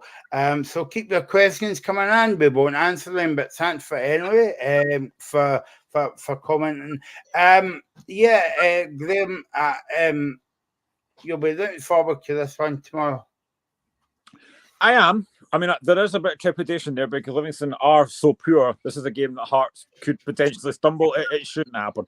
We've got more than enough quality to get through this game. And like I said, Shankland's back, didn't play last week. And I was kind of glad that he wasn't there last week because it meant we won a different way without him there. So, but he's back tomorrow. He should hopefully get on the score sheet tomorrow. He's looked a little bit off the pace the last couple of weeks. He's not scored for a few weeks, so hopefully that'll be rectified tomorrow. He got 28 goals last season. He's got 27 this season, so he will beat it. Like, there's no doubt he'll beat it. But yeah, I think I'm going to go 2-0 Hearts tomorrow. I don't think it'll be as comfortable as folks think it'll be. I'm going 2-0 Hearts tomorrow. And I will go over to the line side. And Mikey, what do you think? 1-0 Libby. Curtis Guthrie last minute winner. I'm gonna go with 1-0 Hearts. I'm gonna go with a Vargas goal. If that happens, Mikey, you know what will happen. I'm on the pitch. That's what will happen. If that happens, there's no show on Sunday. We're macaroni pie. Yeah, as well. So there you go. A couple minutes before Alastair has to, as I say, in the West of Scotland, bowl out of the room. Before he does, let's speak about this game because I know Alastair's dying to talk about this game, Aberdeen against Dundee, and the game is definitely on if they don't move it to the beach. Goose behind the main stand at Picogly. Nice speech as well. Seagulls are brilliant as well. But anyway, that's a last of the nature talk tonight on the show. It's been a weird show. Like, we went from weather forecast to bird watching to climate change to who will win the Grand National tomorrow. Anything else, guys, you want to talk about? The bingo tonight as well. It's a snowball tonight, the bingo. Anyway, let's go back on to the game as well. Aberdeen against Dundee. Alastair tomorrow. Well, you're talking about weather and pitches and stuff, and I seem to recollect it's not the case that Pataudry means midden or dung heap or something. So I'm pretty sure it does.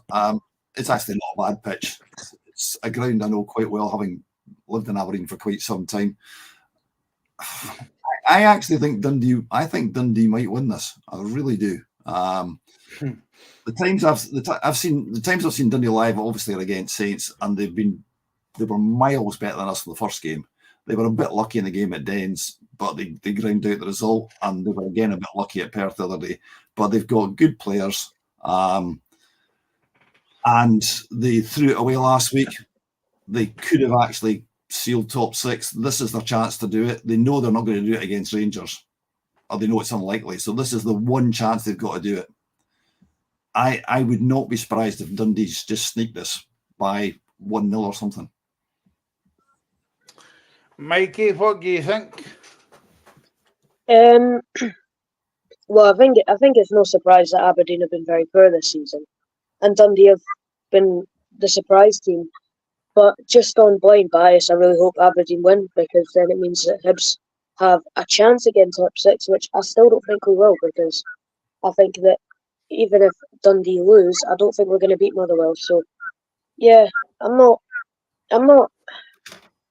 say I'm very confident about it, but I think that Aberdeen will just grind out a result. I think under Peter Lee, even they've been a bit better than they were. I mean, it's not difficult, but that game against Livy, they were quite poor. But yeah, final day, I just think they'll I think they'll just about grind out the result. I don't think there'll be much in the game at all. But yeah, I think I just have a gut feeling that they'll win 1-0, be that bias or whatever. And for Aberdeen, Graham, we spoke about it since maybe before Christmas.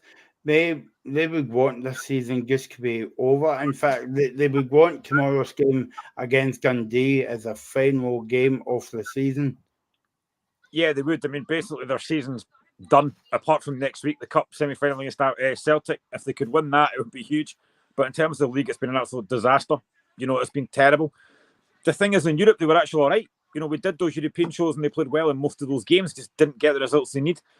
It's now, over 4 weeks since Neil Warnock left and no manager in yet, but it looks like Jimmy Thielen is going to be in charge, but not till the summer. So Peter Leaven will probably be in charge till then. Their league form's just been horrendous. I mean, a team like Aberdeen should not be in the bottom six, but that can happen. It's football, it can happen, but they've just been so inconsistent. Majowski, as much as he's a really good player, I think he's been a bit off the boil recently. Defensively, I think they look a bit suspect. I think they might win tomorrow, though, because I just wonder how much effect that defeat will have on Dundee last week. The fact that they came off that pitch, having lost to Motherwell, and then hearing that St Johnstone had beaten Hibs, that must have some effect on them. To think we could have got top six wrapped up last week and we blew it. So I just wondered if that might have an effect on them tomorrow. I think Aberdeen will win. I think it'll be very tight. I think Dundee will cause problems, but I think Aberdeen will win 2-1. Alistair, going back to what you were saying about, we're making jokes. Well, you are. I'm taking it serious. About Dundee and Rangers being off, and the only reason the game's off is because of Rangers. I would say the same situation about the Aberdeen management, because if this happened to Celtic or Rangers, it would be in the media kind of like for the past 4 weeks or 5 weeks. But the thing is, I think there's more to that, more to the Neil Warnock issue than meets the eye, because I mean, everybody was thinking, well, he's going to leave the game, he's going to leave in the high note, winning 2 games in the Scottish Cup, but still no manager. And at the time, you were expecting the manager to come in on the Monday or that week, but they still not even got a manager. I mean, I said to Graham last week on the show, I don't know Peter Leaven well. In fact, I don't know him at all, but I feel sorry for that guy. Yeah, I think the situation in Aberdeen's interesting. I mean, you're right. Obviously, the Old Firm dominate the media. I mean, Aberdeen are arguably our third biggest club with respect to the other gentlemen on the show. Certainly in terms of size and, they won a European trophy, etc., etc., etc. They had that brilliant time in the 80s, which Mikey obviously is miles too young to remember. It wasn't around, but they were a fabulous team. So I can guarantee you up there, the Press and Journal, the Evening Express will still be banging on about the situation there, and their fans are very Aberdonian, if that's not an oxymoron. They really do leave it, they travel in huge numbers, much more so than you'd expect for a place that's, in geographical terms, further away than any other club, really, apart from the ones in the Highlands. Mm-hmm. They're a big club, and their fans will be really hurting about how they're doing just now. The managerial thing, I have no idea, because I don't have any insight to the club, but you look at it and you look at the success of the managers they've got wrong. And it's very hard to get a good manager.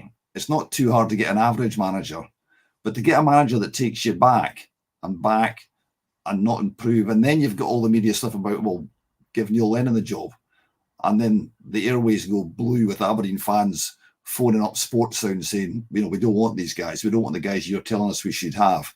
We're not interested in what Michael Stewart thinks, because they're interested in Aberdeen, and they perceive that the Central Belt has this, as Fergie demonstrated, with the way he actually used this as a psychological tool to wind them up. Bear in mind that half of them are Rangers fans like McLeish and all that kind of stuff. This West Coast bias, which is perceived to exist outside the West Coast, but particularly in Aberdeen. So they should have all that to drive them forward.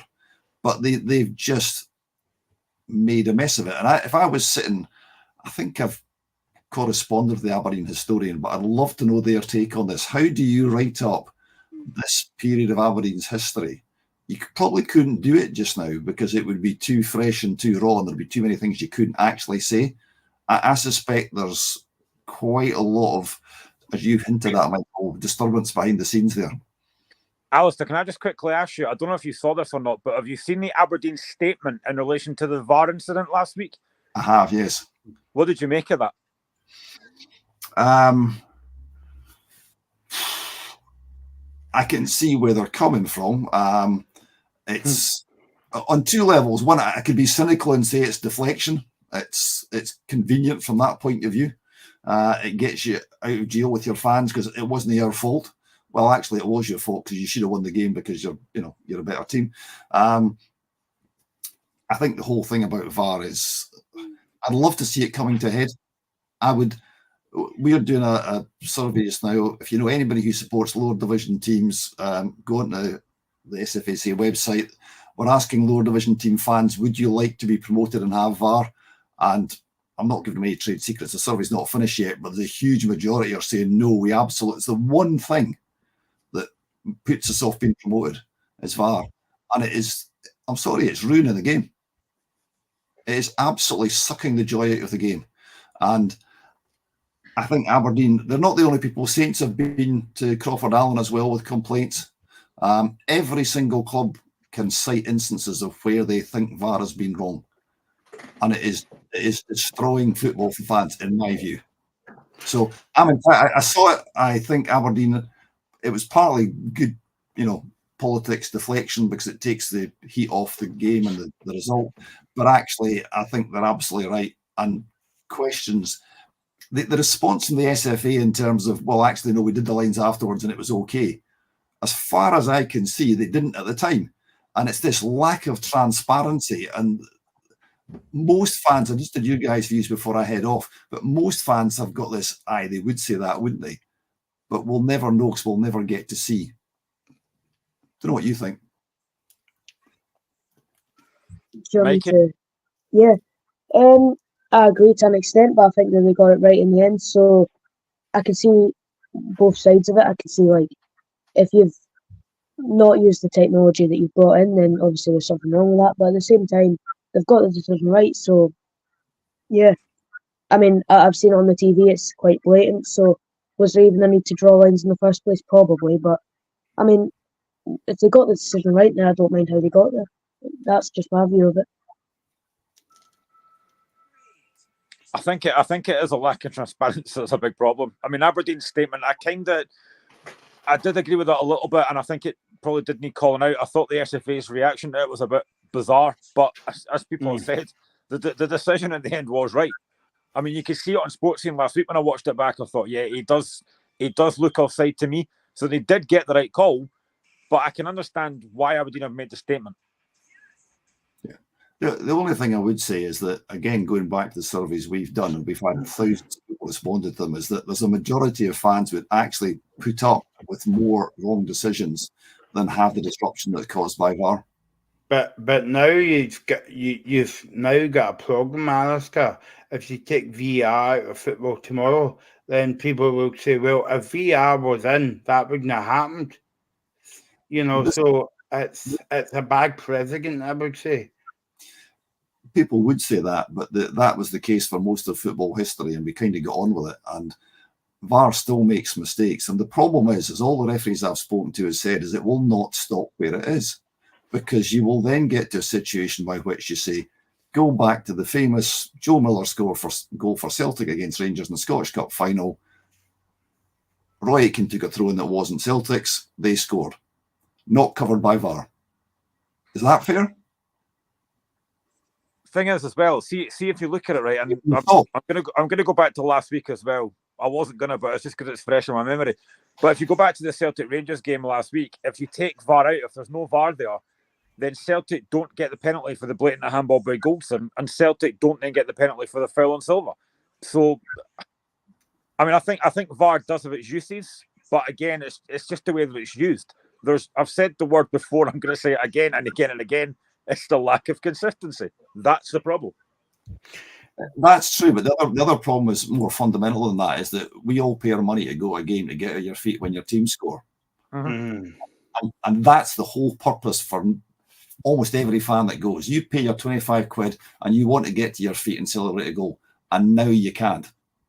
But there's a problem, Alistair, right? Just before we let you go, because I know you're a busy man and all that, but that's a point, because if you go to the cinema, you get the whole cinema experience as well. But if you got the football and it goes to VAR, you're depending on somebody to text you what happened, because all you see is obviously at McDermott Park's the same, because they've got the big screens, same as Park Hig and Ibrox. And Tynecastle, VAR checking what? Is that the foul that happened 2 hours ago, or was that the foul that happened 5 minutes ago? So you know what I mean. You're not getting the whole experience, and that's what you mean about you're paying your well-earned cash to go to the game, whether it's on a Wednesday night, or Friday night, or Monday night, but you're not getting the whole experience. The problem is quite simple. If the technology, they're talking about semi-automated offsides in England, I've got no problem with technology. If it works like that, the linesman gets a message in his ear, offside, flag up, no debate, simple. Same with the ball over the line. It's all virtually instantaneous. It's the wait, it's the sucking the joy out of the game. It's not getting to celebrate a goal. It's wondering what goes on. And it's also the fact that, I'm sorry, despite the stats they came up with, there are more mistakes made than they let on. The actual official analysis was blatantly wrong. And I can think of one instance in relation to my own club, which wasn't including the ones they said they got wrong, but actually they rescinded a red card, so clearly it was. And other clubs will have similar instances. So there's this huge disfaction, which stems back to Graham's inconsistency, which is correct. That's always been there. There's always been inconsistency. Referees have always got it wrong. But are we going to make it a computer game by which you go, well, actually, you know what, if that foul in the phase before that, well, actually, then the game would have changed. So you either accept it with all its mistakes and enjoy it what it is. There's a debate around all sorts of other things in relation to how referees are, and let's not get down that road just now. But my view has always been that this sucks the joy from the game. It removes the reason you pay your money, which is to get to your feet to celebrate a goal. And then if you can remove that delay and get it right, brilliant. But we can't just now. It's no coincidence that every survey that's ever done about VAR, not just here in other countries, fans really do not like it. And we must be one of the only industries in the world which totally ignores its customers. Yeah, no, definitely. Yeah. So I have to head off. Yep. Okay, thanks, Alistair. Yeah, I'll start. Okay, no problems, and enjoy that. And we could talk about VAR till the cows come home, which I think we probably will whenever the VAR programme. But yeah, enjoy your last 20 minutes. I'd better go to attend to my domestic duties, guys. Okay. No worries. Okay.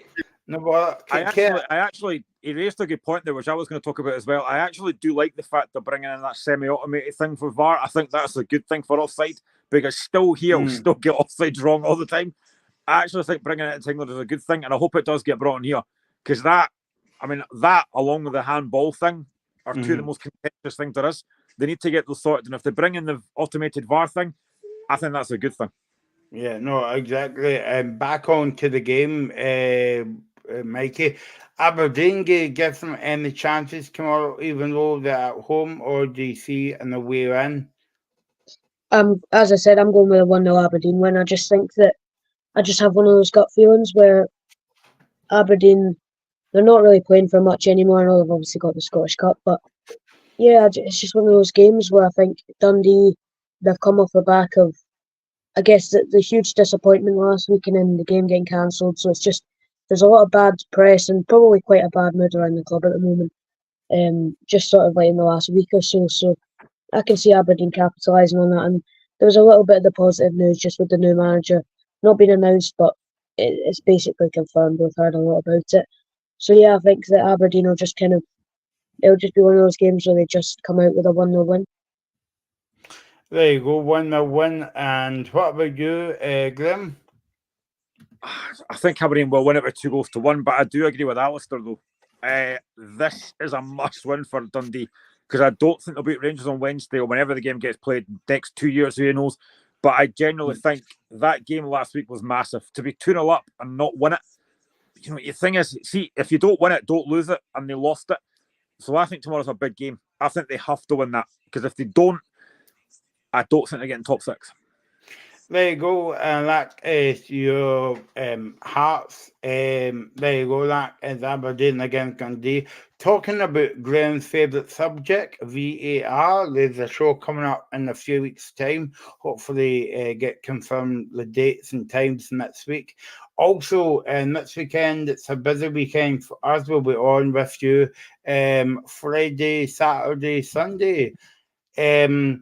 For the small matter of the Scottish Cup semi-final. Friday night we'll be here for the locker room. Saturday we'll be here for Aberdeen Celtic. And Sunday, Rangers against Hearts as well. And also coming up in a few weeks' time, I can tell you Scotland are going to the Euros. We're doing a show for the Euros as well, so watch out for that one coming up very, very soon. Okay, back to back to tonight's game. Graham, there's a big game down at Capello between Morton and Dundee United. Yeah, I mean, Dundee United have picked up a little bit recently. They know, I think they've won tonight. They go 7 points clear. Airdrie beat Raith Rovers on the other night.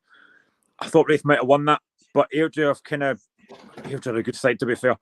I think Raith looked like they've fallen off a little bit, but I still think they'll come up to the playoff though. But it's a big game for United. Jim Goodwinson have been a lot of pressure from a lot of United fans, which I get. The budget they've got, the playing squad they've got, they should have won this league very comfortably, and they've not. They've kind of stumbled over it a little bit. But this is a tough game for them tonight. Capello is not going to be easy. Friday night football, we've said it before, Championship Friday night football is brilliant. There wasn't a game on last week, which is disappointing, but it is what it is. But yeah, I mean, and the one thing they always talk about as well, we just talked about a minute ago, the one thing they always talk about on the Friday night football is no VAR, which makes it a little bit better. Yeah. But I think tonight's a difficult game. You know, United, I think, probably will be favourites, but Morton made this difficult because Capello's a very, very difficult place to go. Mikey, looking at the rest of the games tomorrow, Airdrie against Dunfermline, Ayr United against Arbroath, Queen's Park against Inverness, and Raith Rovers against Packet Thistle. Yeah, I think if you're asking for a game of the week, the one that I'm looking out for, I think it'll be that Raith Rovers game. But yeah, I think it's just the Championship is so close this season. I've really enjoyed watching it, all the Friday night games. And yeah, I think that I agree with what Graham said. I think Dundee United, they should be doing better than they have done, but I think they will. I wouldn't say it's wrapped up, but I think they're definitely on their way to it now. As for Raith Rovers coming up through the playoffs, I'm not sure I fully agree. I think that they might get beat by Partick Thistle in the playoffs, but yeah, I think I've just really enjoyed the Championship this season, and tonight's game will be interesting. So I think Dundee United might win it 2-1, but this week's Championship games are interesting again, and yeah, I've really enjoyed it this season.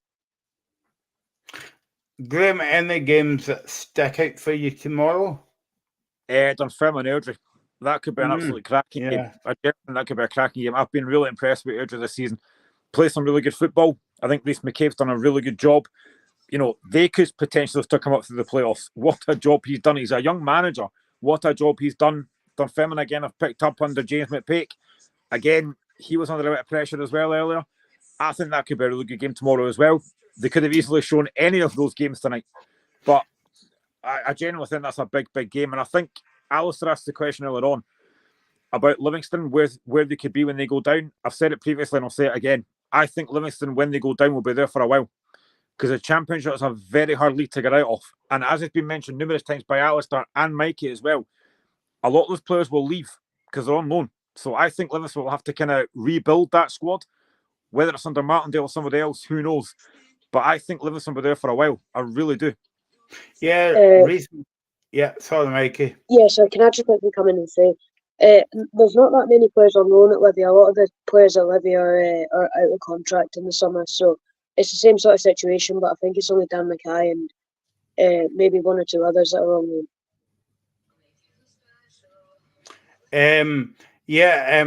What a job if that happens. Reece McKay, back-to-back seasons if he gets promoted as well. But I know I was saying about Derek McInnes as well. But you could pick a number of managers. Stephen Robertson, Reece McKay, other clubs might start to look at him because what a job that he's doing. And I think he's still playing. I think he's a player manager as well. So that's not an easy job to do, Glim. No, it's not. I mean, I love his philosophy. You know, we played him in the Scottish Cup, and even when we won 4-1, I like the fact that he still tried to play it for the back. He still tried to get his team playing the right way. I like that. You know, he's got a philosophy and he sticks to it. A lot of managers might think, right, this isn't working. We're just going to go long. We'll do something different, but he doesn't. And I like that. And the fact he's still playing as well, you know, and he seems to have a really good squad there. I think the boy Todorov up front looks a really good player as well. But honestly, Airdrie have been a breath of fresh air this season. And now next season, like I said about Livingston, you're going to have Falkirk in that league who could be really decent. Hamilton could come up through the playoff. So the Championship again next season, this is what I've said for so long, the Championship's the best league in Scotland because it is so entertaining. And these Friday night games will just get better next season. But yeah, Airdrie have done a brilliant job. And fair play to McCabe. I think he's a really good manager. A couple of things to tidy up, Mikey, before we wrap it up. The Scotland, we always like to talk about Scotland here, the national football team. So the Scotland national cerebral palsy football team is in World Championship action over in Spain, and they won yesterday's game. They beat Northern Ireland 3-1. And also, believe it or not, they won today against South Korea. 6-2 they won the game. So well done to Scotland. They play Chile tomorrow, but in saying that, the game's in Saturday, so it might be amazing hot over there tomorrow as well. Sorry about that joke, Glenn, but I knew you were going to jump in with that joke there. There is also a game tonight as well. Hearts women take on Hibs women at the Oriam in the Women's League. It's not on TV. I wish it was, but that could be a good game actually. Hearts women have picked up a lot. Hibs. I went to the Hibs Hearts women's game not that long ago at Easter Road, and the Hibs looked very good that day. So yeah, the only game Hibs might actually win, Mikey. To be fair, I saw you doing that a minute ago. That's why I said that. But yeah, I mean, it should be a decent game tonight. I wish it was on telly though, but good thing is it's sold out as well, which is great. Really pleased with that. It's sold out. And also I know we were right to speak about rugby on the show now and again, Graham. The Women's Six Nations is on, and it's a big game tomorrow. Or last week, Scotland get beat 16-5 against France, and England get battered, you would say, Wales 46-10. But tomorrow, I don't know if you saw this, Graham and Mikey, but there's a game on the Six Nations, and it's a small matter of England against Scotland. I haven't seen anything about it, no.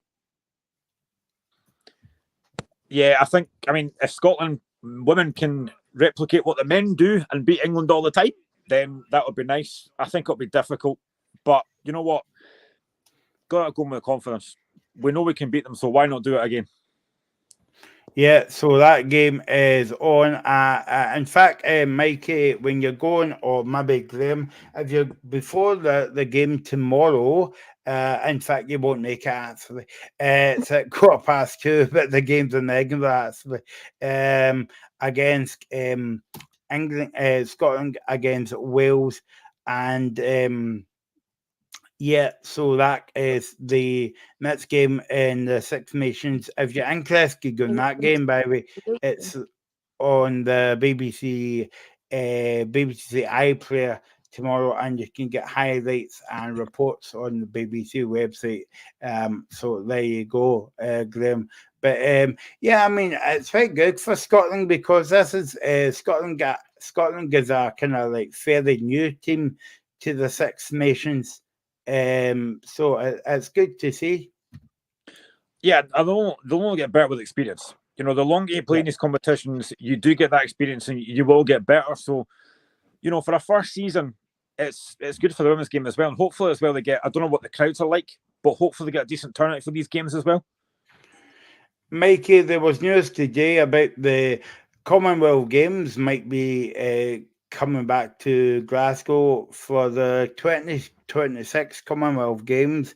So what do you make of that if that goes ahead? I think it's always good to have sort of just international events in general, or just any sort of big events in Scotland, and it brings some, I guess, a bit of exposure to Glasgow and Scotland as a whole. So I think it's a positive thing. I don't really watch the Commonwealth Games much, to be honest, but I mean, I'd rather it be in Scotland than elsewhere. So yeah, I'll take it. Graham, I think the thing I like about the Commonwealth Games is, by the way, I should say as well that we'll know by next month if Scotland gets the Commonwealth Games. I don't know about you, right, but the thing I like about the Commonwealth Games is there's a Team Scotland, and I like the Olympics as well, but we actually go under the GB flag. By the way, this is the only channel I can say that, you know, without getting my knuckle wrapped. So I'm loving saying this. But no, I mean, there's something special when you hear the national anthem of Scotland winning the gold medal at the Commonwealth Games. Yeah, and the last one was really enjoyable. You know, I think the whole kind of nation came together at that. And I actually quite enjoyed watching it. As long as we don't have to get Karen Dunbar and John Barrowman singing again, then I'll quite happily take anything else. But yeah, I mean, it was decent. I quite enjoyed it. You know, they made a big fuss of it. It was actually talked up quite a lot as well, which was good to see. Anything that comes to Scotland, you know, and to be fair, I think a lot of folk did wonder the last time, you know, how are Scotland going to manage to handle this? I thought it was great. I thought Scotland pulled out all the stops and it was fantastic. Don't remind me of that, Graham, because I saw that twice. I went to the rehearsal on the Monday night and I actually saw it live on the TV on Wednesday night. And I think it was a Wednesday night as well. It started a bit, yeah. John Bannerman, you must love big Bannerman. He did well actually, Mikey, as well. But yeah, I think we'll know by the end of the next month if we get the games back. But it will be, as far as I'm aware, I heard today that there's not going to be a Commonwealth Games village, Graham. They're just going to be put up in hotels because it's going to be a scale back at a core program. Basically, it's a scale back program from that they're doing 10 sports. They usually down to 13, but there you go. So exciting stuff, Graham. Yeah, it is. You know, any big tournament that comes to Scotland, I think is great. It'll also benefit us, the wealth that will bring in money as well, which I think, you know, we definitely need it this time. So yeah, I think it'll be great. Do we know who Scotland are up against for trying to get this? Yep, I should know. I was watching it today, but I'm just yeah. So it was Australia, but they had to withdraw for holding the competition back in July because of the cost money, too much money. So again, yeah. Yeah. So we were up against Australia, Graham, but they're out of the race. I don't know who we're up against actually, but as I say, we'll know next month if we get the 2026 games. So that will be quite good. Fingers crossed we get it. Like I said, it'll be great for Scotland if we can get it again, because I did enjoy the last one, and I think a lot of folk maybe weren't massive fans of these things actually maybe quite enjoyed it as well. I think that was where the postman, what was his name that he made his name? That was the boxer. Yeah. Charlie something, I think it was. I can't remember his name. Yeah. Because I went to the boxing actually. I did me and my old man went to the boxing. It was a good event and a good atmosphere as well. And as I say, the opening ceremony wasn't good. Even though I went to the rehearsal on Monday night, I never went to the Wednesday night one. But hopefully they'll have John Bannerman's back, especially for my good Duffy. Okay, so that's all for the show tonight. Thanks to Mikey, thanks to Graham, thanks to Alaska, thanks to all your contributors as well. We'll be back on Sunday to do it live again at 3 o'clock. So enjoy your football and we'll see you soon.